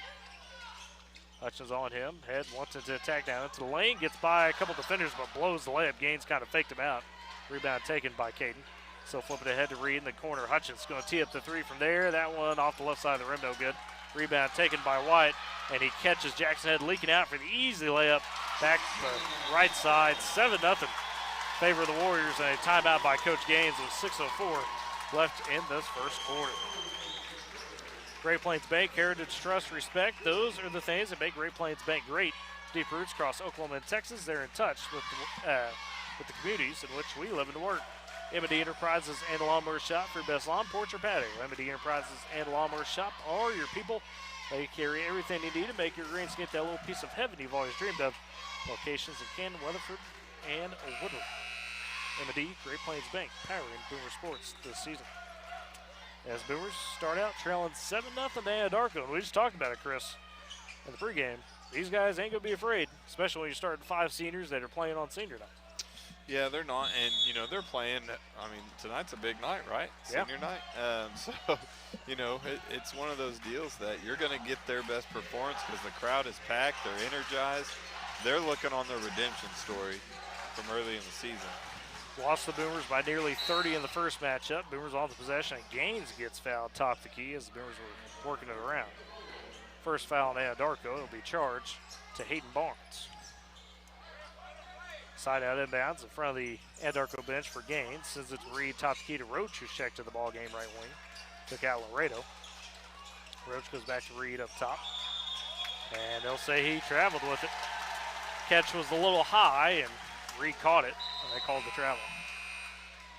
So, and now some of those usual starters for Anadarko stepping in. We see Kylan Wall, Matthew Toyokoya, as well as Troy Pendarvis. And the crowd gives an ovation to those other seniors checking out. And now Toyokoya in, takes the 3 right wing, that pops out. Rebound, Roach gets fouled as slapping at his head was Troy Pendarvis. So the first foul for Pendarvis, second for Anadarko. 7-0, the Warriors on top, 5:30 first quarter. The Boomers trying to get going here. So a couple broken possessions. Reed sends it to Gaines right on the wing. Back to Reed in the paint. Toyokoya pokes it loose, though. Got the hands high. Stolen away. His head feeds it to Kylan Wall, the junior. Goes left side to Pendarvis. Scanning. Up top to Barnes. Right side to Head. Lines Toyokoya top of the key. Right over back to Wall. On the wing. 5:02 first quarter. Similar to the girls, this boys squad going to be very patient. Especially with no shot clock. Left wing goes to Head, zipping it on the baseline to Toyokoya, working on Hutchins. Turn around, the right-handed floater, no good. Rebound scooped up by Luke Talley. Feeds it right side to Reed, top key to Roach. Hand off to Talley. To Hutchins on the left wing. Boomers trailing 7-0, 4:40 first quarter. Reed, fresh off 29-point performance. Stop, baseline. Goes over to Roach. Fires the three-hand in the face. Grayson Roach says, I'll show some range. We needed points on the board, and Grayson was prepared to take the opportunity. His first basket of the game, first for the Boomers. So Roach off the bench with the three, maybe get some spark a bit. 4:15 left first quarter ahead, driving, kicking over to Toy Koya, right wing, cross court, left side to Wall. They'll pull it back up top, working on Roach. Calmly feeds it back to Toy Koya, who's working on Hutchins, has the size, kicks out Wall for three. Roach closing out. That one off the left side, Gaines with an easy board. Gives it up to Talley. Ahead to Reed, 2-on-1, over to Roach. Roach lets man blow by and a layup, good. Good patience from Grayson. Yep. That was a good decision right there and an unselfish play right there from Cole Reed. Fresh off his 29, could have had the right to take that. But Roach off the bench with the first 5 points for the Boomers. 7-5, they trail, 3:40 first quarter. Left wing is Pendarvis, up top to head. Wants to attack on Hutchins. Pendarvis, right-handed floater, goes off the glass and in. So Jackson Head with 4 points as Anadarko back up by 4, 9-5. Gaines bringing it up the court for the Boomers off the inbounds from Talley. Right wing sends it to Roach. In the corner to Reed beside him. To Talley, left wing to Hutchins, to Gaines in the corner, Wall on him. Gaines sees baseline, attacks, and Head swipes it away, knocks it out of bounds. I wonder if the Boomers took notice that Anadarko went on that stretch of no baskets. This crowd was holding their breath for the next one, you know. Yeah. So that just goes to show that if we can get on a run and we can create that gap, the crowd will no longer be a factor. Gaines is going to get an offensive foul. Caught it top of the key on Wall. Extended that elbow just enough, and the officials caught wind of that. First foul on Gaines. Second charge of the quarter is by the Boomers. And Jay Graff checked in for Cole Reed before that inbounds. And also for Anadarko into the ball game for the first time is Zach Ellis, the sophomore. He's got a top key, dumps down Toy Koya, working on Gaines. Gaines, great job of playing him straight up, forces a miss, rebound, outlet pass to Hutchins. Coming is Pendarvis, but Hutchins shakes him off and gets the layup. So the Boomers cut it to 2. Unfortunately, I was too busy trying to catch my camera. I about knocked it off the table. Don't do that. Yeah. I did that a couple times in Garden City, shaking it too hard. Wall the other way, a tough take for Anadarko, and nails it off the glass. So 11-7, the Boomers trail by 4. Jackson, Kylan Wall with his first basket. If we limit these Hail Mary passes, I think we'll be okay. Talley inside to Gaines, and easy layup. Caden on the board with his first basket. Good pass from Talley underneath. But where only Gaines could get it. 11-9, 2:20 first quarter. Wall another taken up block by Roach, but scooping up the board is Ellis. They work it to Toy Koya, top the key. Sends the left side of the Wall, back to Pendarvis. So we'll pull it out, look back to Coach Shumpert. Wants to slow it down. I think Slow is his middle name. I think it's Doug Slow Shumpert. I'm saying that because of the famous 4-2 game against Weatherford a couple years ago. But Pendarvis says, nah, we'll speed it back up. Takes the 3 contested and hits it. So Pendarvis on the board with the 3, 14-9, and another entry pass to Gaines. They've got no answer for him. Down low, Gaines with 2 easy layups. Back to back. You mentioned that Weatherford Anadarko game. Like, what a historic, iconic. What a movement that has created that now that we're getting shot clocks next year. Yes. 14-11, Boomers trail. Minute 30 first quarter as Anadarko back on the possessions. Wall top the key. Roach steps up to guard him. Wall just holding it. Roach is going to have to force the count. He finally does. Got to get within his bubble. Got to make him moving around. Goes Pendarvis right side, back up to Head. Jay Graff leaning off. Said, I'll just wait. Yeah, it's smart because Head is a player that's going to drive into the lane. So if you take the wrong step, he's going to cut right through you. Now Toy Koya holds with a minute 5 left in the first quarter. Chuck Ramsey, who does the play-by-play for Weatherford, if you ever get a chance to talk to him and talk about some stories with that game, they made ESPN with that broadcast because of how crazy that was. Again, what do you talk about? Like, I mean, you just they were singing. There was all sorts of stuff. Yeah, like there's this player passed to this player. This pass. we had a mini version of that in the Chickasha tournament. I don't know if you remember. Woodward held it for a solid about 5 to 6 minutes against the Eagles or against the Fighting Chicks. 30 seconds remaining first quarter. If I ever get desperate, I might have to pull that into a soccer game. Just Oh. hold on to the ball. Well, see, that's for a lot of people, they think that's what soccer is, actually. So, much to how wrong they are, but that's what they think. At this point, this might be a replay of the Weatherford game. This may not be a joke. 14-11, 10 seconds on the clock. Head to Toyokoya, back and forth. Now Head attacking right side with 7. Great defense from Graff, forced to travel. Excellent job from Jake. As Cole Reed sits to check back in, he'll take out Luke Talley. I mean, you play that all the way down, and then you get that great defense. Good job. So remember, 5.4 seconds, got to go full court. Roach inbounds to Gaines, pushing with 3 to 2. Pulls up deep, left wing. Oh, just short. And that's how we end the first quarter as Anadarko leads 14-11 after 1. We'll step aside. It's Boomer Basketball on Z92 and Boomer TV. Keep your home safe and secure with Arlo Secure from Pioneer. Our battery-operated doorbell cameras and solar-powered outdoor cameras make it easier than ever to protect your home.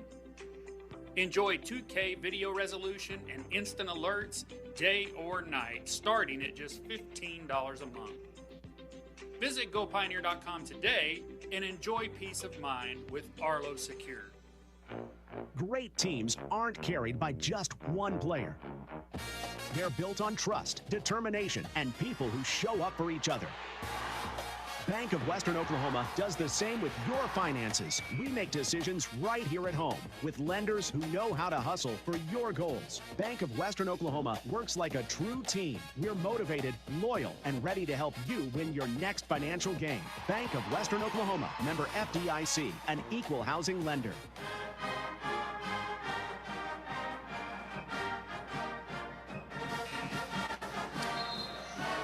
And back in Anadarko as the Boomers trail 14-11. Excuse me, after 1 against the Warriors.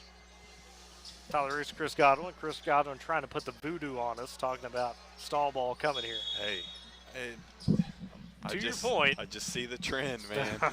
Just see the trend. As Wall bounces over to Toyokoya. He's one to attack on Gaines. Ooh, and sure enough, Gaines that time forced on travel. Back-to-back possessions for Anadarko, whereas either Gaines or Graff that forced that travel. Good cut-off defense. I expect probably about 3 minutes of play.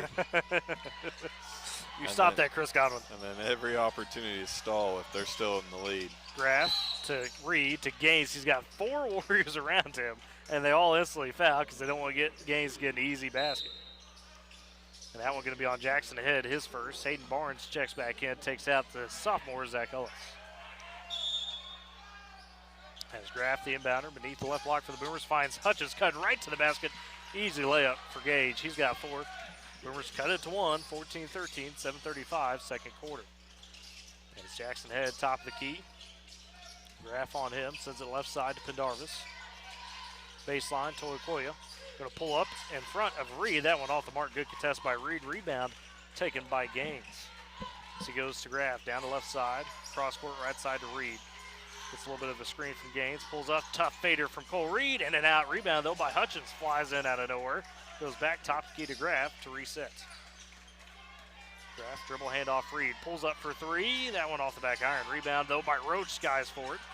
Another offensive board to Gaines. Left wing, working on Barnes. Leans in, fades back. Baseline, pops out. Rebound scooped up by Barnes. Anadarko still leads. 14-13. 6:45 left, second quarter.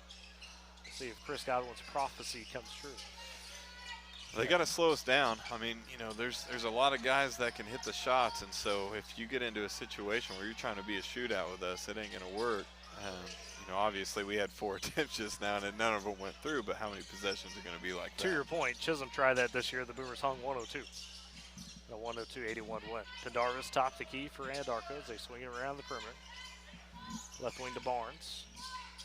Baseline it goes to Toyokoya. Reed on him. Toyokoya calmly pulls it out and dribbles top the key, sends it to Pendarvis. 6:10 left, second quarter. Gaines out to on Pendarvis. Right side of Wall in the corner. Toyokoya, Roach on him. Anadarko, to your point, slowing it down, being patient. Looking for something, but it's not there right now. They're not just pulling it back out. As cutting as Toyokoya into the paint over Gaines. That one just a bit strong. Roach with the board. Sends it ahead to Hutchins. 2-on-3. Boomers don't have the numbers. He finds Reed to Gaines. Going baseline and gets bumped out of bounds by Hayden Barnes. So foul on Barnes. His second. As the second of the quarter, also for Anadarko. As Praise Burt checks back in. He had a spirited first minute for the Warriors. Absorbed the charge and got a basket in his first few minutes. Zach Ellis back in as well for the Warriors as Barnes checks out. Graff, the inbounder to Reed, left elbow, pulls up, free throw line, fading a touch, and that one in and out. Caught the back iron, the front rim, and just leaked out.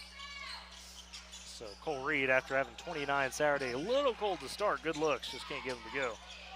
Pendarvis, top the key for Anadarko, wanting to attack on Reed, kicks to Koya, right side, handoff. Burt launches the three straight away, it's off the left side of the rim. Waldo comes in, gets the board in a tight spot, throws it off Graff.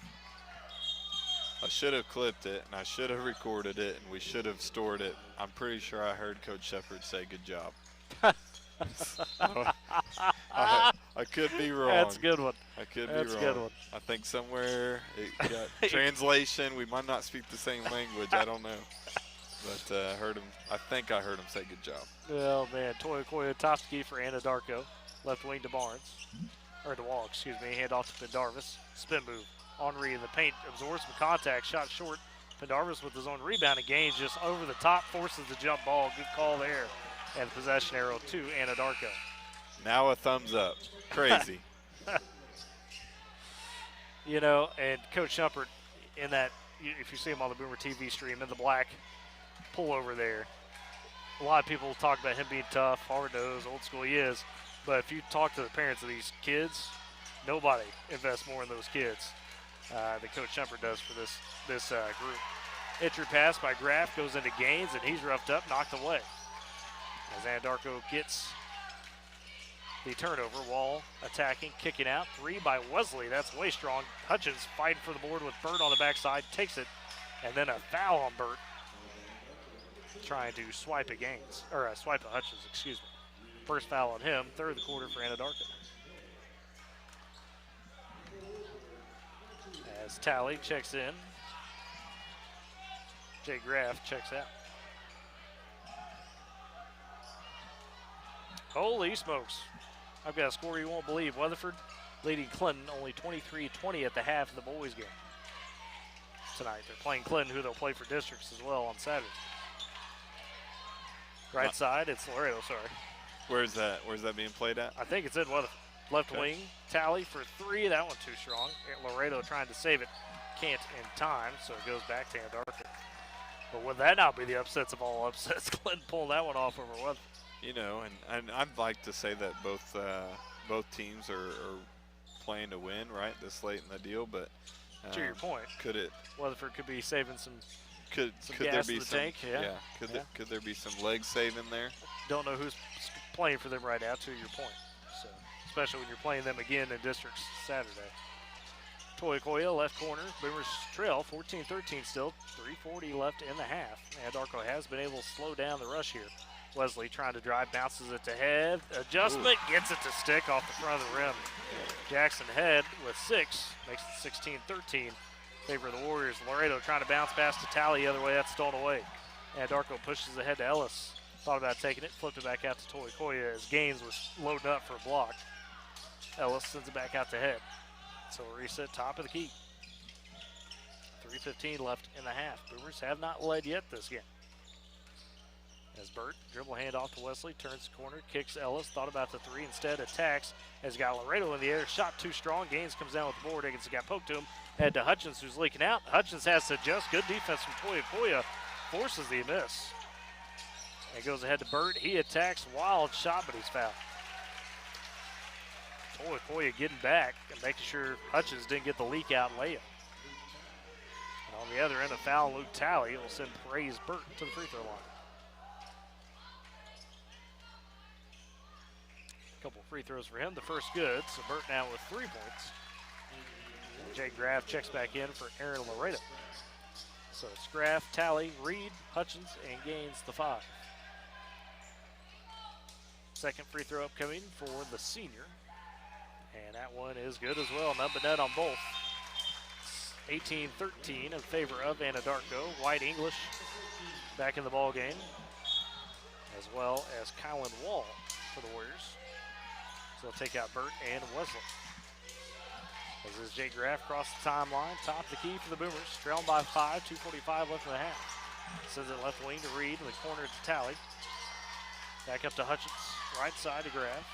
Scans, Wall's on him. Cross court, left side to Talley. Thought about the three instead. Attacks through some traffic. Talley, good take, hits it home. That's good possession right there. Those are the points that we kind of need. I mean, I'd hate to just flat out say that that's a simple, right? Like that's a simple play, simple points right there. Nothing wrong with simple though, but Chris. When I say that, I don't want to make a negative mark on another team. But the idea of those kick out plays, you know, like you want a quick open look from the three. Every single one of our guys have the ability to drive the lane. So to our credit, I think that goes to our benefit tonight. 18-15 to Koya in the paint, spin move over Gaines. Somehow got that to go down, even though Gaines was straight up. 20-15. Anadarko back up by 5. Koya with a few. His first, now a steal by him on the other end. Loses it though, has to go to the floor on the handle. Still loose on the ground is Ellis. And they're saying he went over and back because the Boomers didn't touch it, and he was on the timeline. Much to the chagrin of the Anadarko crowd. As Grayson Roach will check back in, take out Luke Talley. Boomers may have caught a break there, because you could argue that was brave man to make that kind of decision right next to an Anadarko bench. Right. So 20-15, the Boomers still trailing, have not led all game. Minute 34 left in the half, as Graff sends in the backcourt to Reed, back to Graff. C-scans, top of the key. Off-ball movement by the Boomers. Leaving Roach open, left corner. Catches it, shoots it for the three. Roach off the side, no good. Had hit one in the first quarter. Couldn't can that one. Anadarko with the board as Wall sends ahead to Ellis. Facing some pressure. Down the left side, picks up his dribble. Top of the key, back to Wall. At the Anadarko Warrior logo. Wall double team quickly. Reed gains all over him. Reed pokes it away. Wall gets the dribble back and kicks it back out to English. Now, here comes the hold with 55 seconds left in the half. Boomers trailing 20-15. Gaines sinking back, gonna let him hold it. Coach Gaines saying, hey, we'll let him hold it. Catch a little breath on our end. As Gaines and Graff switch. Gaines goes back to Koya. Graff up to Wall. 35 seconds left to have, but you're talking about simple a second ago. I want to bring up, don't forget, the most popular play in the NBA is what? A pick and roll. Sounds simple enough, right? But so hard to defend sometimes, so those driving kicks give you a lot of options. As Wall now pressured by Graff, count on as sent over to Head with 17 seconds. Back to Wall quickly with 15. Anadarko leading 20-15. Wall to Koya with 9. To Head with 7. Gonna have to make something happen. Left wing to Ellis. Dumps down to Koya with 4. Back to Ellis for 3. Gaines hand in the face. That one too strong, no good. Rebound at the buzzer. That's off as well as Head tried to put it back. Was too deep under the basket, but after 2 quarters, Anadarko has a lead, 20-15. We'll step aside, come to the halftime break, and after it, break down your halftime stats. It's Boomer Basketball, Z92 and Boomer TV. This is Matty Mitchell with Vance Auto Group in Woodward, Oklahoma. Vance is Northwest Oklahoma's dealer with the best deals on GMC, Chevrolet, Dodge, Chrysler, Jeep, and Ram. Vance also has a great selection of quality pre-owned vehicles. No matter if your credit is good, bad, or somewhere in the middle, Vance is the home of the 100% credit approval. And we almost always beat your bank. Plus, we have 0% financing on select new models. And this month, Vance is donating $50 for every vehicle sold to help the Woodward County Sheriff's Department purchase life-saving equipment. We support Northwest Oklahoma, so give Vance a chance and buy local. Every family has a story filled with chapters of love, laughter, and dreams for the future. But what if one day you're not there to help write the next chapter? Life is unpredictable, but your love for your family shouldn't be. With State Farm Life Insurance, Gwayne Matthews and Woodward can help ensure your story continues, even when you're not there to turn the page. Protect the chapters yet to come. Talk to Gwayne Matthews, because your story deserves to be told. Supporting communities in every way, Sealing State Bank is thrilled to bring hometown banking closer to you with a brand new branch in Woodward. Welcome. Now offering full-service banking close to home, from personal checking and savings to home and commercial loans, Sealing State Bank has you covered. Enjoy the convenience of mobile and online banking, wire transfers, and so much more. Sealing State Bank, your trusted partner in Woodward. Come visit at 2314 Williams Avenue and experience hometown banking at its best. Woodward Steel, your tri-state leader in steel, wants to remind you that in addition to taking care of all your steel needs, Woodward Steel carries other important materials such as stainless, aluminum, 4-inch to 12-inch PVC pipes and fittings, and so much more. If you're in the shop or out in the field and in need of fabrication materials, don't hesitate to pick up the phone and call 580-324-8005 to talk with the staff, or visit the shop Monday through Friday, 8 a.m. to 5 p.m. at 210 48th Street in Woodward. Woodward Steel, your trusted tri-state leader in steel.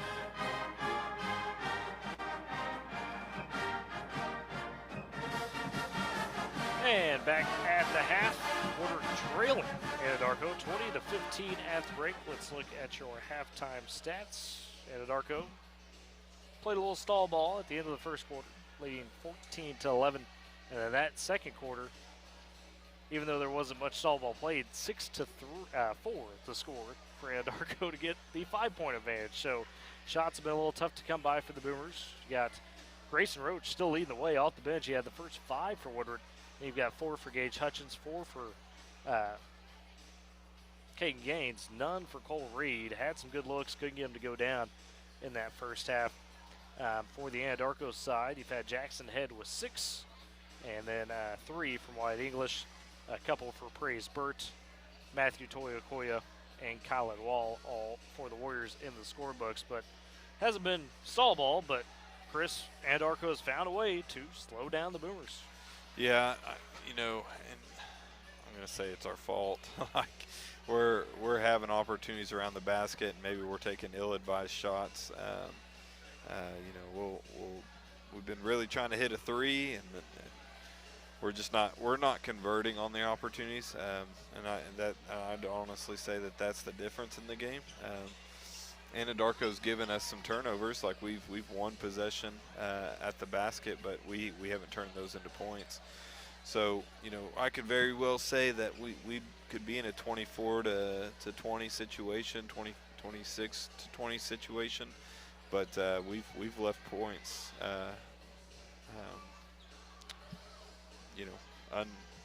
unearned, I guess. I don't necessarily know what term to use there, but we have an opportunity. But Coach Schumber, he's going to put his guys in a position to have the advantage. Now he's going to his credit, I thought he was just going to hold out as much time as possible in the quarters, but he's done something different where he's allowing the game to play a little bit and letting his boys get some minutes on the court where they're making decisions. There is a level of stalling happening, but with that, I think it is somewhat lulling us to sleep and then attacking when we look a little laxed, a little weak in our defensive efforts. So, key takeaway in that first half, it simply comes down to apply the pressure, force them to be uncomfortable, so that way you do get your turnovers and they don't have the opportunity to waste as much time.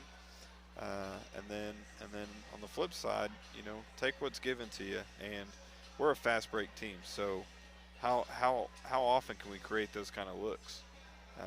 And if we are having to bring it up in a slow inbound play, maybe we should have off the ball movement a little quicker. So, well, and it's a good exercise, I think, for Woodward this game is, regardless if you win or lose right before the postseason. Because remember, you're going to see a team like Weatherford.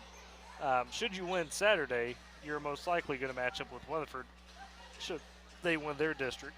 And as a team that, while not as slow paced as Anadarko, absolutely is perfectly fine with slowing things down and putting you into a meat grinder. Yeah. So, one thing that the Boomers have been trying to figure out how to respond to this year with this squad is, okay, when our fast break is taken away, how do we produce points? Yeah. So, you can't ask for a better tune-up than against a team like Anadarko and Coach Shumpert, who's got a PhD degree plus maybe one of the ancient people they talk about of the ancient lore that could teach how to put teams in a meat grinder. He's done it his entire time as a coach with so many generations at this point of kids. I mean, you got to respect that. So a learning lesson there for the Boomers, if you will, right before the postseason. 20-15, Anadarko on top. Both teams still in the locker room, getting ready to come back out, get their warm-up going for the second half. We'll step aside for a break, come back with your second half. It's Boomer Basketball, Z92 and Boomer TV. Keep your home safe and secure with Arlo Secure from Pioneer. Our battery-operated doorbell cameras and solar-powered outdoor cameras make it easier than ever to protect your home. Enjoy 2K video resolution and instant alerts day or night, starting at just $15 a month. Visit GoPioneer.com today and enjoy peace of mind with Arlo Secure. Great teams aren't carried by just one player. They're built on trust, determination, and people who show up for each other. Bank of Western Oklahoma does the same with your finances. We make decisions right here at home with lenders who know how to hustle for your goals. Bank of Western Oklahoma works like a true team. We're motivated, loyal, and ready to help you win your next financial game. Bank of Western Oklahoma, member FDIC, an equal housing lender. You tackle an endless to-do list every day. It may seem like a thankless job, but you know better. It's the little things that matter most. That's why you'll appreciate the enduring value of the Michelin Defender tire. Designed for doers like you, Michelin's longest-lasting tire keeps you on the go longer, so you have one less thing to worry about on your next road trip. Stop in today for miles of uncompromised safety and performance. Visit your local Michelin dealer, High Plains Tire, at 2220 Main in Woodward. Hungry? Head to Longshots Bar and Grill in downtown Woodward. Bring the whole crew for juicy ribeye steaks, giant burgers, wings from mild to flaming hot, fresh salads, and more. There's something for everyone, including the kids. Planning a party or team celebration? Check out the upstairs golf and gun bays or ask about our group catering options. Longshots Bar and Grill, downtown Woodward's favorite hangout and the official home of the Boomer Coaches Show every Wednesday from 6 to 7. Come hungry, leave happy, and make it a night to remember.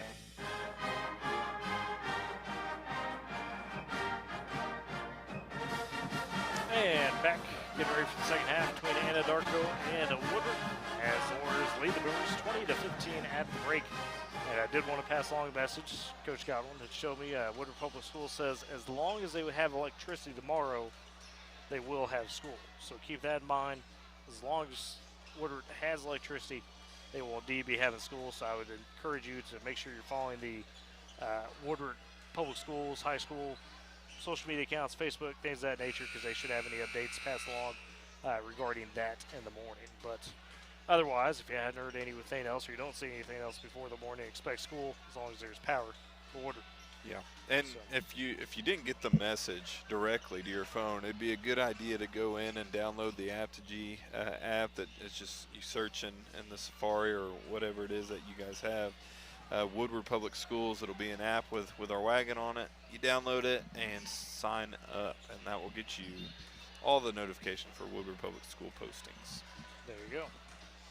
So, Chris, as we talked about, keys to the second half of the Boomers, very simply, got to find a way to get Anadarko off their game, it sounds like. Got to force your tempo as opposed to playing into their tempo. Yeah, I mean, I would say if you want to be that team that leads by 30, then show them how not to be comfortable. Because right now, I mean, they're in a packed house on senior night with a 5-point lead. Do they need to score any more points? No. And I think we all know, and we could talk about it again and again and again, we know that they can stall ball. So let's see what the second half shows. And it is Anadarko beginning with the ball to start the second half as they work left to right in these next two quarters. Head to wall, back to or wall to head, back to wall, and he pulls up mid-range, rails around, and falls for Kylan Wall. Anadarko now up by 7, 22-15. As Roach on the elbow, right side, the tally top key in the corner. Reed wants an attack, trying to give it to Gaines, and they'll call charge on Cole Reed as Pendarvis underneath caught him. Second charge on Cole Reed. He had one in the first quarter. As Reed picks up his second foul, both coming, by the way, to offensive fouls. And we do have a special delivery. He is too kind to us, folks. Nathan Jones bringing us some cheese pizza. We appreciate it, Coach. Thank you so much. Told him we never turn down food, Chris, so I apologize in advance for all the pizza you're going to have to eat. As Anadarko picks up another quick basket.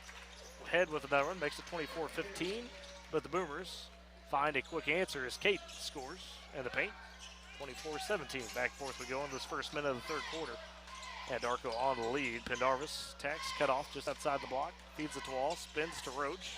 Fade away on Roach. That one way too strong. Head flies in, tries to get the board, pokes it loose. Gaines corrals it. Touchdown patch to Hutchins as he gets underneath, gets the foul, and one for Gage Hutchins. Koya got back, but shoved him a bit underneath. Big basket for Gage. Yeah, and that's that fast break offense that we have and that we've got talent to do. Raise that tempo, and an unfortunate situation for the Anadarko down under the basket because they had the rebound. It just came from a, flopping arm that it went our way. So, and Hutchins completes the three-point play with the free throw. So big basket to force 24-20, and then Reed with the steal off the inbounds over to Hutchins. The layup though short. Koya scoops it up. Missed opportunity for the Boomers as now Pendarvis pushing 3-on-1. Goes over to Barnes. Easy layup there. Poor Luke Talley was the old man back after that misstep by the Boomers. Yeah, pretty uncharacteristic right there for Gage to miss that opportunity. 26-20, Anadarko leads by 6, 6:20 left, third quarter. Reed has it, top the key, left wing to Gaines. He's got 6. Back to Reed in the paint. Pulls up, tough leaner, rattles around it in for Cole Reed. And as you can tell on Anadarko's defense against Gaines, Gaines does not even have like a half of a foot. Yeah. A breathing room. Like, he is literally pressured right in the face every time he touches the ball around the perimeter.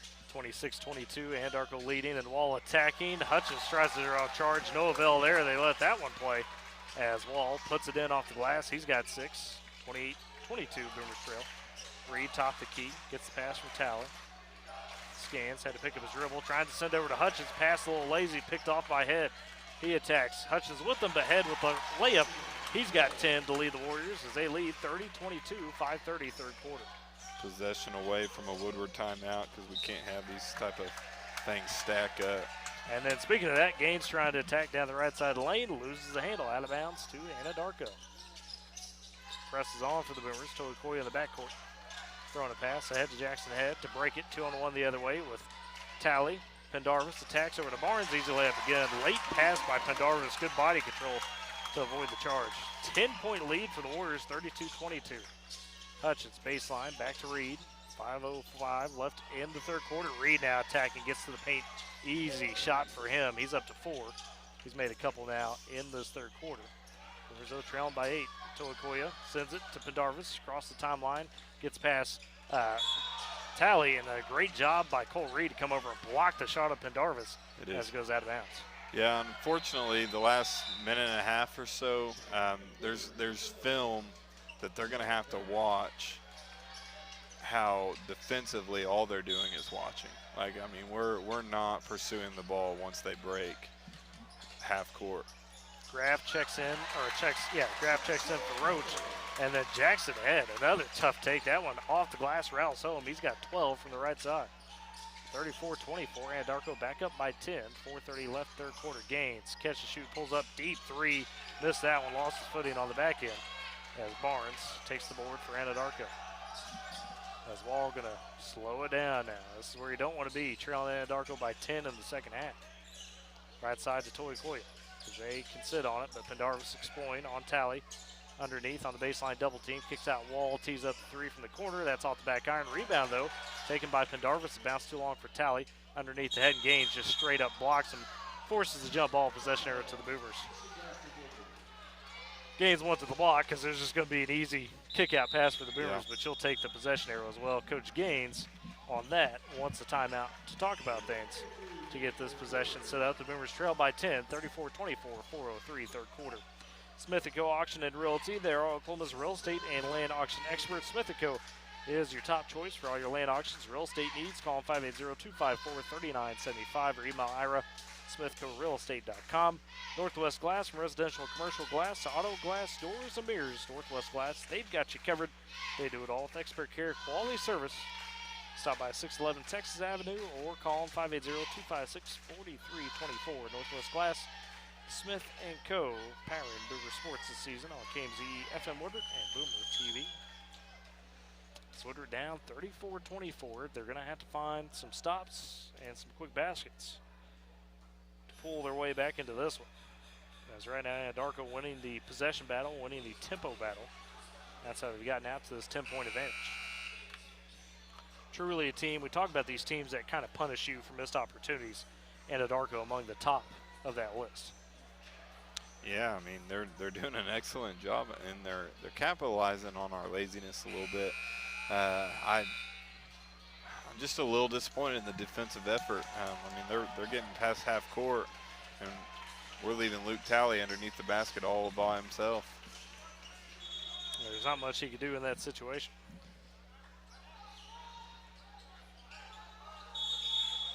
As it's the Boomers with the possession out of the timeout, Talley inbounds to Graff. It's Talley, Graff, Gaines, Reed, and Hutchins, the 5. 3:55 third quarter. Graff on the right wing. Sends it to Gaines before Gaines could even catch it. Kylan Wall just holds it. So foul on him. Second of the quarter for Anadarko, first on Wall. As Zach Ellis checks in, Hayden Barnes out for Anadarko. Talley now resits with the inbounds underneath the left block to Reed. Free throw line gets swiped at, right side to Graff. They call for the walk. Again, those mental mistakes right now by the Boomers unfortunately stacking up as they trail 34-24, 3:50 third quarter. Anadarko back with it. As Head crossed the timeline. Right side to Barnes. Handoff to Toikoya. Turns downhill, attacking on Hutchins. Shot short. Great defense by Hutchins. As Gaines comes down with the board, flips the head to Reed. He hop steps through some traffic, lost it, goes right to Graff, misses the first one. Second one up, too strong. Reed with another chance, that one in. Boomers just kept poking. And eventually Cole Reed finishes it. He's got 6 all in this quarter. Boomers though trailing by 8, 34-26, 3:15 third quarter. As Head top the key, kicks over to Wall, drives into the paint on Hutchins, down to Ellis. Defense by Talley, forces a miss, pounces off the glass, ball still loose. Finally Reed comes up with it. 2-on-2 the other way, him and Gaines. Reed lets his man blow by him. Toikoya went for the steal, didn't get it. Reed now with 8, and the Boomers have cut it back to 6, 34-28, and Coach Shepard says, we got to talk about this, fellas. Can't give up those easy runs. Back to back, are you kidding me? Yeah. Yep. So dress things quickly. Don't let it get out of hand. Again, though, it's there. The pace is there. The Boomers, on the first time they played them, really, set that pace at Anadarko and was able to succeed on it. And you're starting to see it in spurts here in the second quarter. It's helped that Cole Reed's starting to light up now. He's got 8. I apologize. It's at 6. And that's all coming this third quarter. Yeah, he's definitely been more efficient this quarter. He had a couple opportunities in the first half, but whether it was the rim just didn't like him or it was an errant decision, it just didn't fall. So it's nice to see that we're finding a way to get a groove down by 6 at this point. Can we get a quick turnover and then draw this within 4? Out of the timeout, Anadarko on it as they lead 34-28, 2:55 third quarter. It's Wall across the timeline, guarded by Hutchins. Sends it right side to Head, picked up by Graff, down to Toikoya, and he took a quick bump from Grayson Roach, who's kind of in an awkward position, caused that foul.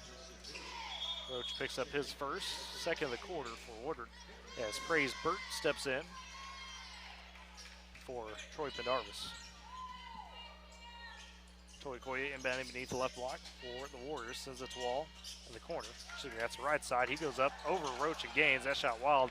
Both got a piece of it. Eventually the board works its way to Roach. So he gets across timeline, but now puts himself in a tough spot. Finds Reed at the Warrior logo. Right side to Gaines, who will calmly take it top the key. 2:30 left in the third quarter. Back to Reed, right side to Gaines, right corner. Pumps, takes a tough mid-range over 2 Anadarko defenders, and that splashes home for Caden. He's got 8. The Boomers cut it to 4, 34-30, 2:15 in the third quarter. Those are the head scratchers where you're like, why can't we do that every time? Yeah. Like we know that that's a difficult shot, but he made it look so smooth. That, always so routine. So routine. Praisebert, right wing, goes left side to Toikoya. As he kind of fakes it and then gives it to Wall. Free throw line to Head, working on Gaines. Doesn't want that, so he works out to Ellis. To Burt with a minute 50 left in the quarter. Back to Head, tees up the three, unguarded. That one off the back iron, rebound. Toyokoya flies in, got position on Roach. The turnaround shot, no good. And then Gaines swats at it, but the ball was on its way down, they'll say, and a goaltender. So they'll count the basket, make it 36-30. And Toyokoya picks up his 4th point to the game. Are they saying it's just not fair? It's not fair that a guy can leap that tall. No, he can reach that. It's one of those. If it starts to go down, you can't swat at it. I think it did start to leak down, unfortunately. But at 35, third quarter, it was very close. 36-30, Boomers trail.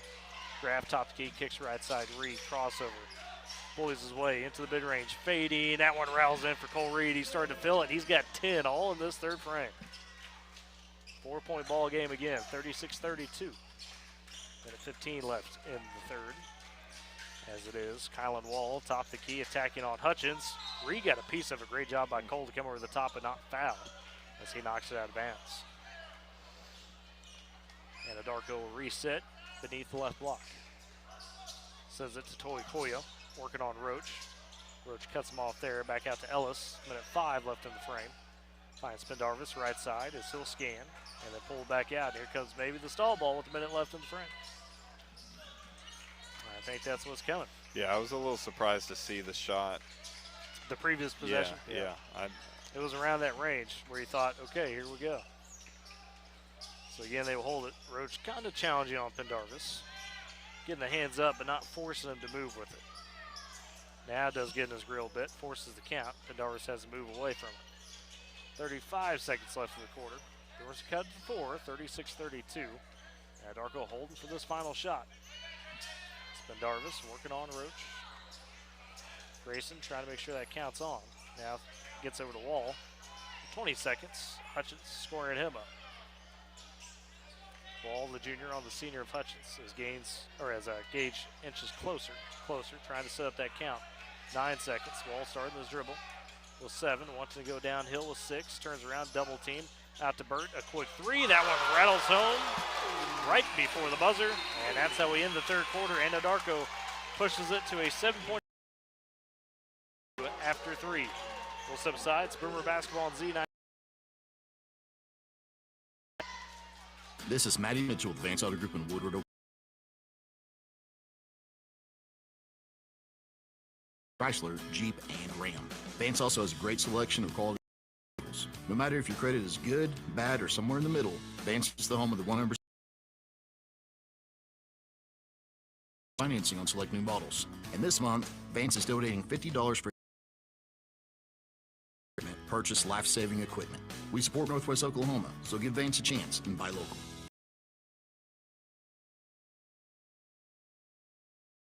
Banking closer to you with a brand new branch. Close to home, from personal checking and savings to the convenience of mobile and online banking, wire transfer. Your trusted partner in Woodward. Come visit at 2314 Williams Avenue and experience hometown banking at its best.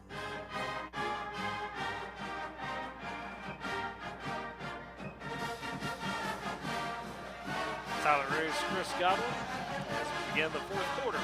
Trailing Anadarko 39-32. The Warriors trying to get revenge for earlier in the season when Woodward took care of them at Boomer Fieldhouse. Praise Burt hits a big 3 to send that lead to 7 for Anadarko right before the buzzer, and the Warriors begin with the possession to start the fourth. Pendarvis in the right corner trying to dump it down to Toyokoya. He works on Roach. Turns around in the block. The shot no good, too strong. Rebound taken by Gaines. So push it ahead to Graff, down the right side. Toyokoya picks him up in the corner to Hutchins. He'll catch, turn, with the right-hand floater, just a bit short. Reed trying to fight for the board. And it should be a jump ball. It is between Reed and Toyokoya. Possession arrow keeps it with Woodward. Anadarko crowd upset because Toyokoya again got sent to the floor. Reed just trying to win that tug of war. As Luke Talley going to pop off the bench late here and check in. He'll take out Grayson Roach, who's been working hard with Toyokoya down low. Reed the inbounder beneath the right block for the Boomers. Sending out up top to Gaines, who calmly retrieves it just before the timeline. Gaines on the dribble. Right side, a handoff to Reed. He's had the hot hand 10 in that third quarter. As he pushes through, some pressure, gets blocked though by Tolikoya at the point of attack at the rim. Rebound taken by Ellis for the Warriors, who calmly hand off the wall. 39-32. Anadarko on top, 7:10 left in the ball game. As Wall started, he's too slow. He was slow walking and tried to rush, and the official got him for the 10-second call. Coach Shepard not going to be happy with that. Yeah. No good job there. Yeah. I think that's kind of like that stall ball. Just a little bit too much, yeah. Yeah, it gets in your head a little bit. Graff sends it to Gaines. Stop the key on the inbounds. Dribble handoff to Reed, right side. Left wing to Graff. Sees Talley open right side. Catches it, but head out on him. As Reed dissecting top of the key, back to Graff on the left wing. Here's trying to get some off ball, not quite there right now. Graff exploring, hop step into the paint. Finds a nice cut by Luke Talley in the basket. Good, patient possession by the Boomers. Yeah. As Talley now up to 4 points. Boomers trail 39-34, 6:35 left. Gonna have to string together some stops. As Jackson Head top the key, goes right side to Ellis, guarded by Talley. In the corner to Tolikoya. He surveys with Gaines on him, out to Pendarvis. Left wing to Burton, the senior with 7. Bounces it to Ellis, cuts in on Hutchins. The layup too strong. Gaines though with the tough rebound that gets fouled as Ellis kind of came across him a bit there. First foul on Ellis. First foul of the quarter for Anadarko. As Kylan Wall, Hayden Barnes check back in for the Warriors. Take out Praise Burt and Zach Ellis. For the Boomers, it's Talley inbounding. Gaines on the handle. 6:10 left in the ball game. Boomers trail 39-34. Have not led in this contest. Anadarko started with the first 7. Gaines takes dribble handoff, finds Graff on the backside, just cuts straight to the basket, wide open. Yeah, that was good communication by Graff right there. I mean, he knew that he was going to break free after he handed it off, and he made himself visible. So Graff with his first basket, cuts it to a three-point game, 39-36. Head trying to drive, and they get on Jay Graff. Said a little bit too much elbow, trying to body up Head.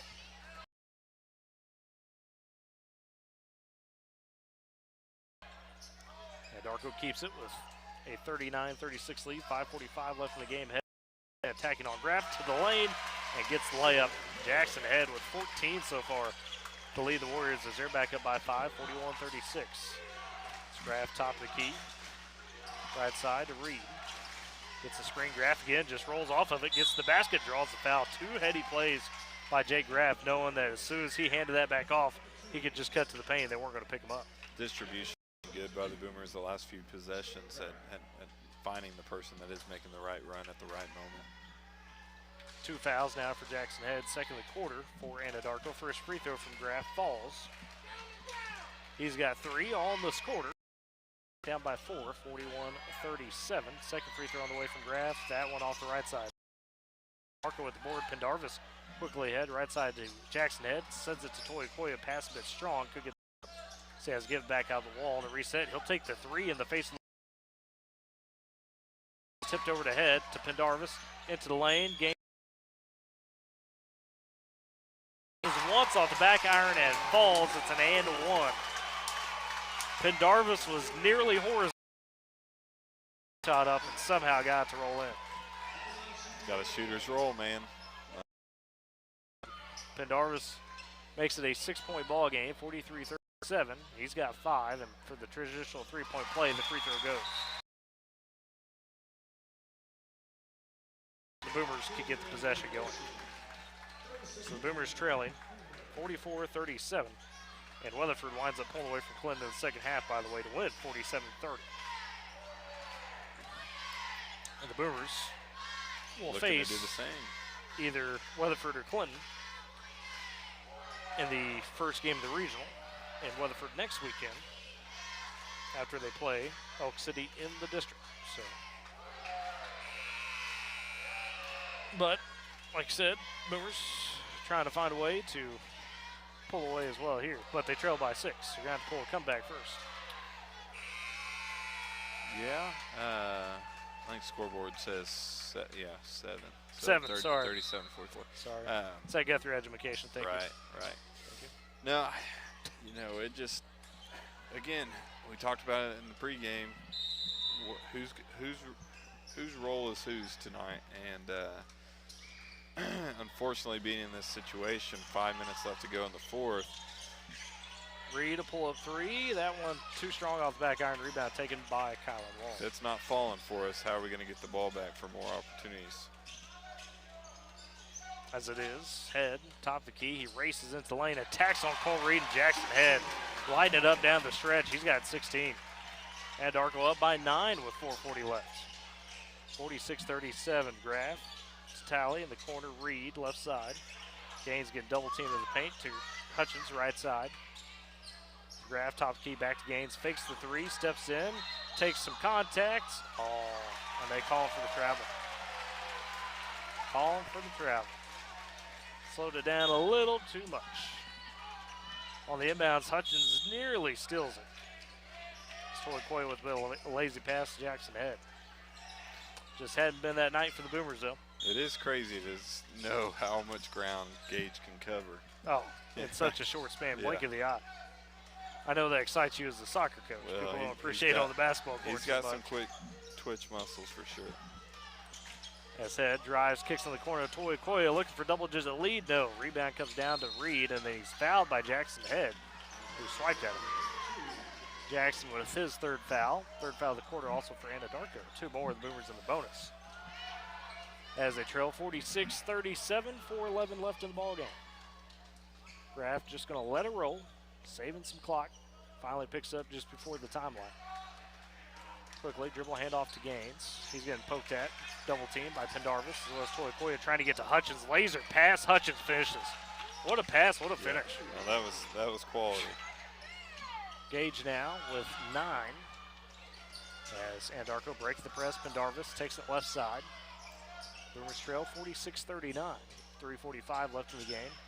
Toy Koya gets it, guarded by Reed. Reed trying to sell it for the steal. Toy Koya behind the back dribble. Right side Head, teeing up the 3, contested by Hutchins. Too strong, rebound poked out by Wall. He's right there ready for it. And Anadarko extends it. We're hearing the call, probably stalling it out now. Free throw line, it goes to Barnes. Left wing to Head, sure enough, pulls it back out. So Boomers are going to have to pressure here. This would be a quick foul if I'm out on the floor. Hacka whoever? Yeah, well, I wouldn't say whoever, but the one I feel most comfortable at the line. As Barnes works to the head, double team, back to Barnes. Left wing, Pendarvis thinks about the 3, now wants to attack on Talley. His shot dribbles in.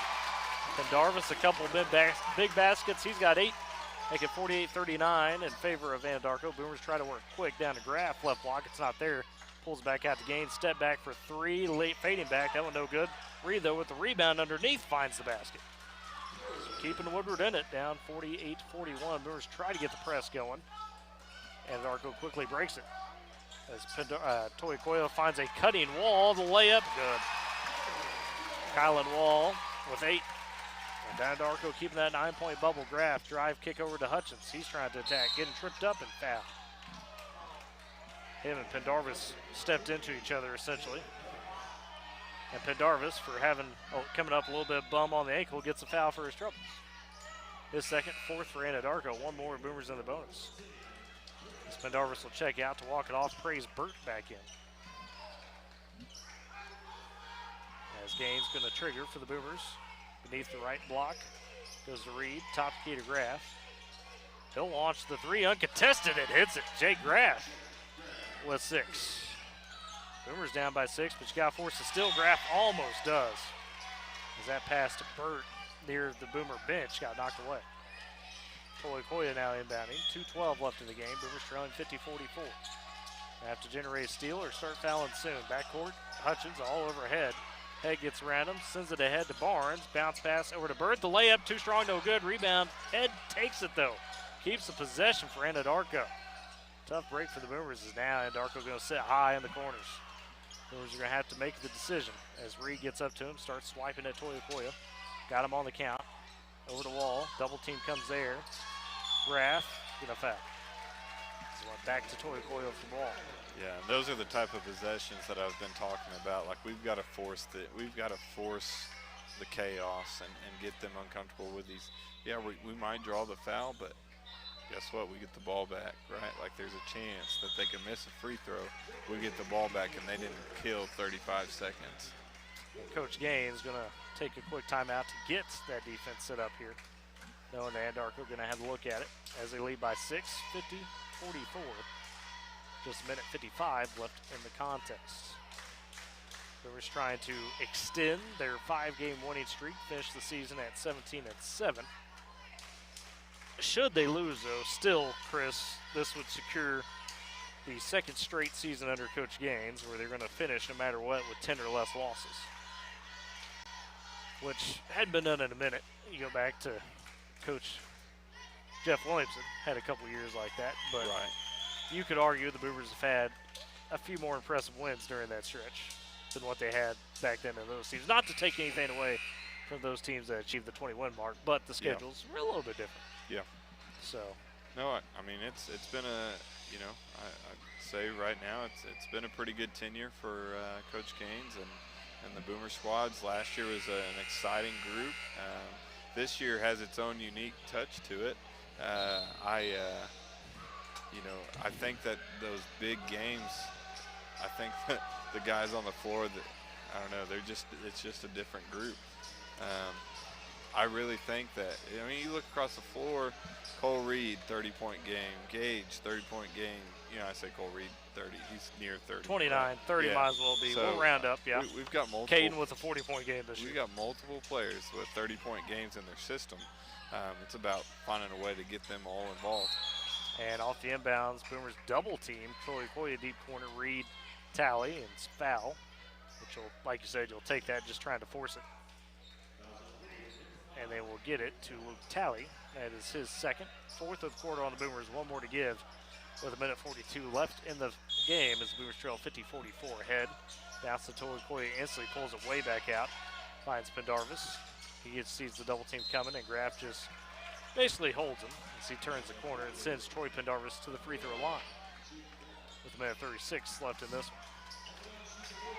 So Boomers are going to hope for at least one miss here, if not two. Pendarvis, though, senior, solid, consistent. First free throw, rims out. Just as I was complimenting the guy, that fell out for him. Remains 50-44 with a minute 36 left. Pendarvis trying to push the lead to 7. This one he collects and sure enough gets it to go down. So 51-44 as Hayden Barnes checks in, Praise Burt checks out. Luke Tally bounces it into Cole Reed, and he'll wait to pick it up. Wall challenges him as Reed does pick it up before the timeline, driving, kicking to Gaines. Pulls up for three, hand to the face, splashes home for Caden Gaines. He's got 11. Boomers cut it to 4 now, trying to get the steal off the inbounds wall, able to break the press to Pendarvis across the timeline. Boomers going to let him dribble it around for a moment. Minute 20 left in the ball game. Gage and Caden step up to Jackson ahead. Did he travel with it? Oh my. They gave the timeout to Coach Shumpert as Head was falling away. A tight timeout there granted to Coach Shumpert. Well, so Anadarko keeps possession with minute 13. I think to Coach Shumpert's benefit, I have very poor camera work, and I don't know if there's a way that you could pull it up on film to see if he said it in time. Well, and I give Coach Shumpert credit for this. For a guy that is aged as he is, not wearing glasses, good vision, because that was cross court. Right. I don't know if I could identify that with two guys on my guy, and I couldn't see my guy clearly. Yep. No. So I give him credit for that one. I think at this point he sees the game with his eyes closed. So you might not be wrong. There's that third eye activated, right? I think he's well in sync with what happens on a day-to-day basis. Absolutely. So Anadarko keeps possession. 51-47 your score. Anadarko with the lead. The Boomers got a big three from Caden Gaines to cut it to 4, but now either going to have to force the turnover quickly or foul and then hope for some missed free throws like they got from Troy Pendarvis on the last trip. He missed 1 or 2. Take a few more trips to that. Yeah, and I would hope that each guy on the floor has the confidence to hit the big shot, because they all have the capability, and Yeah. you know, tonight hasn't really gone our way as far as, you know, the buckets being earned, but you know, we just need a couple more runs like that. Inbound, sure enough, Tally poking it away from Toyokoya. Oh, what a save by Toyokoya. Got it back to Praise Burt, who sends it to Pendarvis right side. Reed trying to get at him. Finds Burt wide open underneath, but he missed the layup. Rebound, gains underneath, takes a bump, sends it out to Graff. Boomers can push 3-on-3 the other way. Graff thinks about pulling up, stops, now needs some help. Turns around, thought about it again, sends it over to Tally, steps up, takes the three-hand to the face, too strong. Gaines got knocked down on the backside as Wall takes the rebound. Good look for Tally, just didn't fall with 43 seconds. Boomers the other way and just going to quickly foul on Pendarvis. Tough break for the Boomers. And we've mentioned they've been that type of night. You've had all these open looks that just for some reason have not fallen. Yeah. Glad Luke looked to take it, you know. I mean, he's been playing confident down the has. stretch. We talked about him. He's had a couple double-digit games, near double digits. Pendarvis' first free throw, good. Fouls on Cole Reed, his third. So back to a 5-point game, 52-47. Favor Anadarko with just 40 seconds left. Second free throw from Pendarvis, good. So he makes the pair. And then Praise Burt checks out Zach Ellis in. 53-47. Cole Reed takes the inbound. Pushes across the timeline, right side. He's got to go quick. Reed, crossover, pull up three, tough look. Route Gaines with the putback. Tips it in. 4-point game, inbound. Toyokoya takes it, bounces back to Wall. Boomers got a foul. 26 seconds. I know they're trying to wait, but you ain't got time for 10. It's going to be 5. Pendarvis back the other way. Yeah, I mean, and they break the press, and now you're draining it down to 16, 15, 14, tick, tick, tick. Finally, Gaines comes down and gets the foul. I mean, I understand you're trying to get the steal, but you ain't got time to wait on the 10-second call there, fellas. No, that's that's going to be a teaching moment we talked about, you know, back on film. So it sends Pendarvis back to the line. Gaines with his third foul. You got 20 seconds left. Yeah. You're waiting on 10 seconds to go by. And you're not within, if you're within the possession, sure, but you were not at that point. Free throw good from Pendarvis, makes it 54-49. He's up to 12 points, making 13 as he makes the second. Boomers got to push now, down by 6. Graff right side. He's just going to get the free run to the basket, take it with 8. Clock still ticking. 55-51. Head smartly holding it, letting the count go down. Hutchins takes it, the steal, and then gets blocked on the shot. And that is the ball game. 55-51, Anadarko takes down the Boomers. We'll step aside for break, come back with your post-game wrap. It's Boomer Basketball on Z92 and Boomer TV. Every family has a story filled with chapters of love, laughter, and dreams for the future. But what if one day you're not there to help write the next chapter? Life is unpredictable, but your love for your family shouldn't be. With State Farm Life Insurance, Gwayne Matthews and Woodward can help ensure your story continues, even when you're not there to turn the page. Protect the chapters yet to come. Talk to Gwayne Matthews, because your story deserves to be told. Keep your home safe and secure with Arlo Secure from Pioneer. Our battery-operated doorbell cameras and solar-powered outdoor cameras make it easier than ever to protect your home. Enjoy 2K video resolution and instant alerts day or night, starting at just $15 a month. Visit GoPioneer.com today and enjoy peace of mind with Arlo Secure. Great teams aren't carried by just one player. They're built on trust, determination, and people who show up for each other. Bank of Western Oklahoma does the same with your finances. We make decisions right here at home with lenders who know how to hustle for your goals. Bank of Western Oklahoma works like a true team. We're motivated, loyal, and ready to help you win your next financial game. Bank of Western Oklahoma, member FDIC, an equal housing lender. This is Matty Mitchell with Vance Auto Group in Woodward, Oklahoma. Vance is Northwest Oklahoma's dealer with the best deals on GMC, Chevrolet, Dodge, Chrysler, Jeep, and Ram. Vance also has a great selection of quality pre-owned vehicles. No matter if your credit is good, bad, or somewhere in the middle, Vance is the home of the 100% credit approval, and we almost always beat your bank. Plus, we have 0% financing on select new models. And this month, Vance is donating $50 for every vehicle sold to help the Woodward County Sheriff's Department purchase life-saving equipment. We support Northwest Oklahoma, so give Vance a chance and buy local.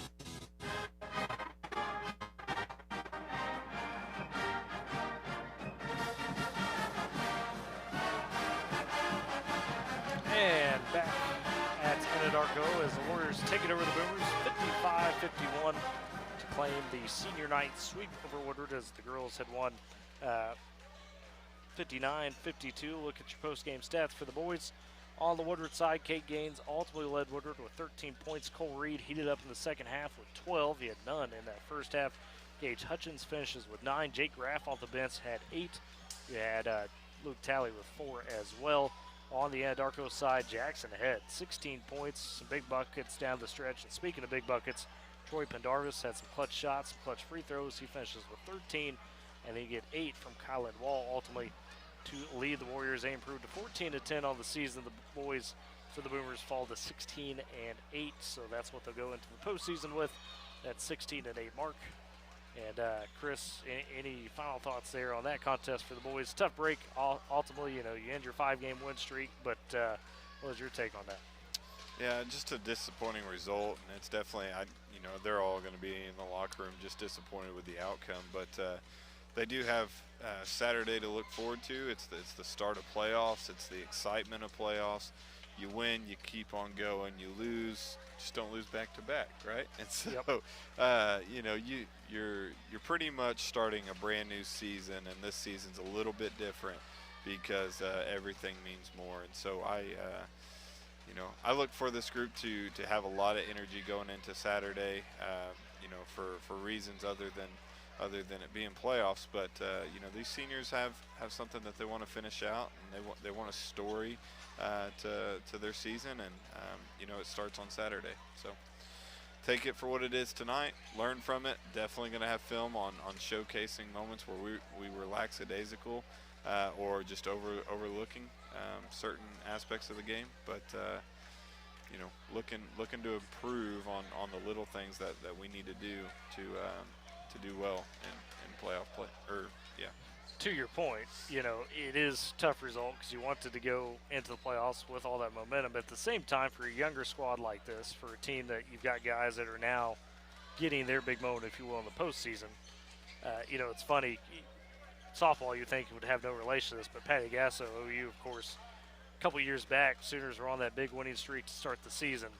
And Gassel was almost wanting them to get a loss because she had a young squad, right? Yep. So sometimes you start drinking your own Kool-Aid a little bit, especially with a team where you may not have the experience of an older team. So just kind of not necessarily wake them up, but kind of refresh them that, hey, you got to stay sharp at all times. So to your point, opportunity here tonight to kind of to use that, if you will, as motivation going forward into the regional.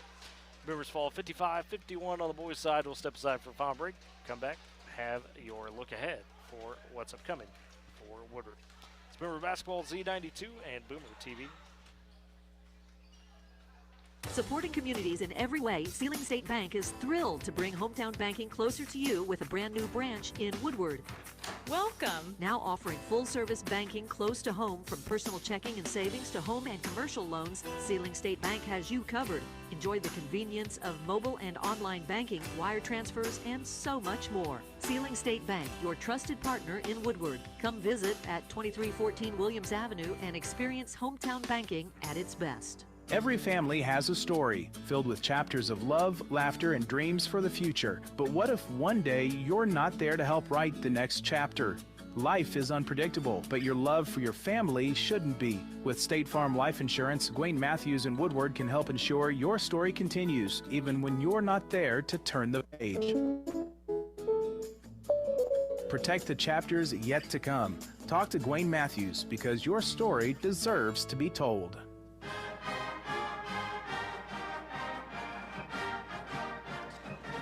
Tyler Riggs, Chris Godwin, Z92 Boomer TV, back for a final time tonight. Give you a look at what's ahead for the rest of the week for the Boomers. As it is now, obviously, we talked about at the top of the broadcast, what we're going through those fires. Those still ongoing as the crew's battling those. But we're hoping overnight that things will kind of slow down. The winds die down a little bit, not a ton, but really the factor is the humidity that they're trying to, hope rises to help with that. But do want to thank Sean Kelly, CJ Montgomery, and Michael Barnes for doing great coverage over on the K101 side all afternoon on that, getting updates from leaders in the community, people in the community, getting eyewitness accounts there taking care of people not only in Woodward but in the Tri-States. We had fires, of course, up north in Beaver, on near Kansas as well, and of course Texas Panhandle had some breaking out as well. We had Kyle Wilson's Facebook feed up here on the Boomer TV side. Chris Godwin got that set up so you kind of see what was going on still. And of course, hope everybody's doing okay back in Woodward. As I've seen, some of those evacuations in town have been lifted in certain areas. Everything's open now, so we're back to good to hear. And we shared with you earlier that Woodward Public Schools have said as long as there is power tomorrow at the schools, they will be having schools. So keep that in mind. Pay attention to the social media feeds. And what did you say earlier about Aptigi? Yeah. There you go. Yeah, so it's just an application. So if you just go to our website, you should somehow see the Woodward Public Schools website. Yeah, you'll see a way to download that, or you can just look in your Androids, whatever you want to call that, application store. You just type in Woodward Public Schools, and you'll see our wagon, and I think it's a black background. But you download that, put in your personal email, and it should tie you to your student, and you'll get notifications that the district puts out.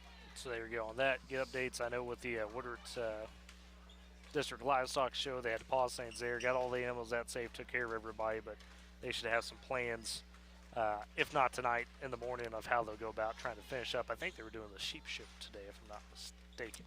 Don't quote me on that, but I think a lot of animals. Yes, so they will send out some updates on that. But we will have Boomer Coach Show tomorrow. That's the plan, at least. Long shot, 6 to 7 here on Z92.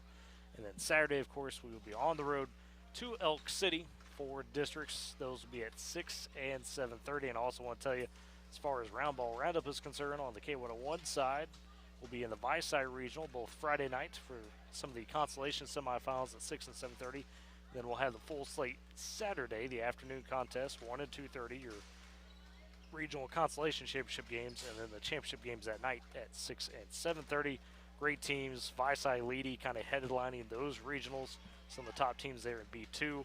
And Woodward will be hosting an area next week for B1. Likely, the outside plan right now, I can tell you, is to be at that, so we'll see how that progresses. But a lot of basketball still ahead this weekend. And, of course, we'll have the Woodward games on Z92 and Boomer TV on Saturday. With that all said, folks, I want to thank you all, as always, for joining us. If you're traveling back to Woodward or you're around Woodward and get back into town, be safe out there, please. Stay informed, stay aware of what's going on, and we will catch you tomorrow night for the Boomer Coaches Show. Everybody, have a great rest of your night.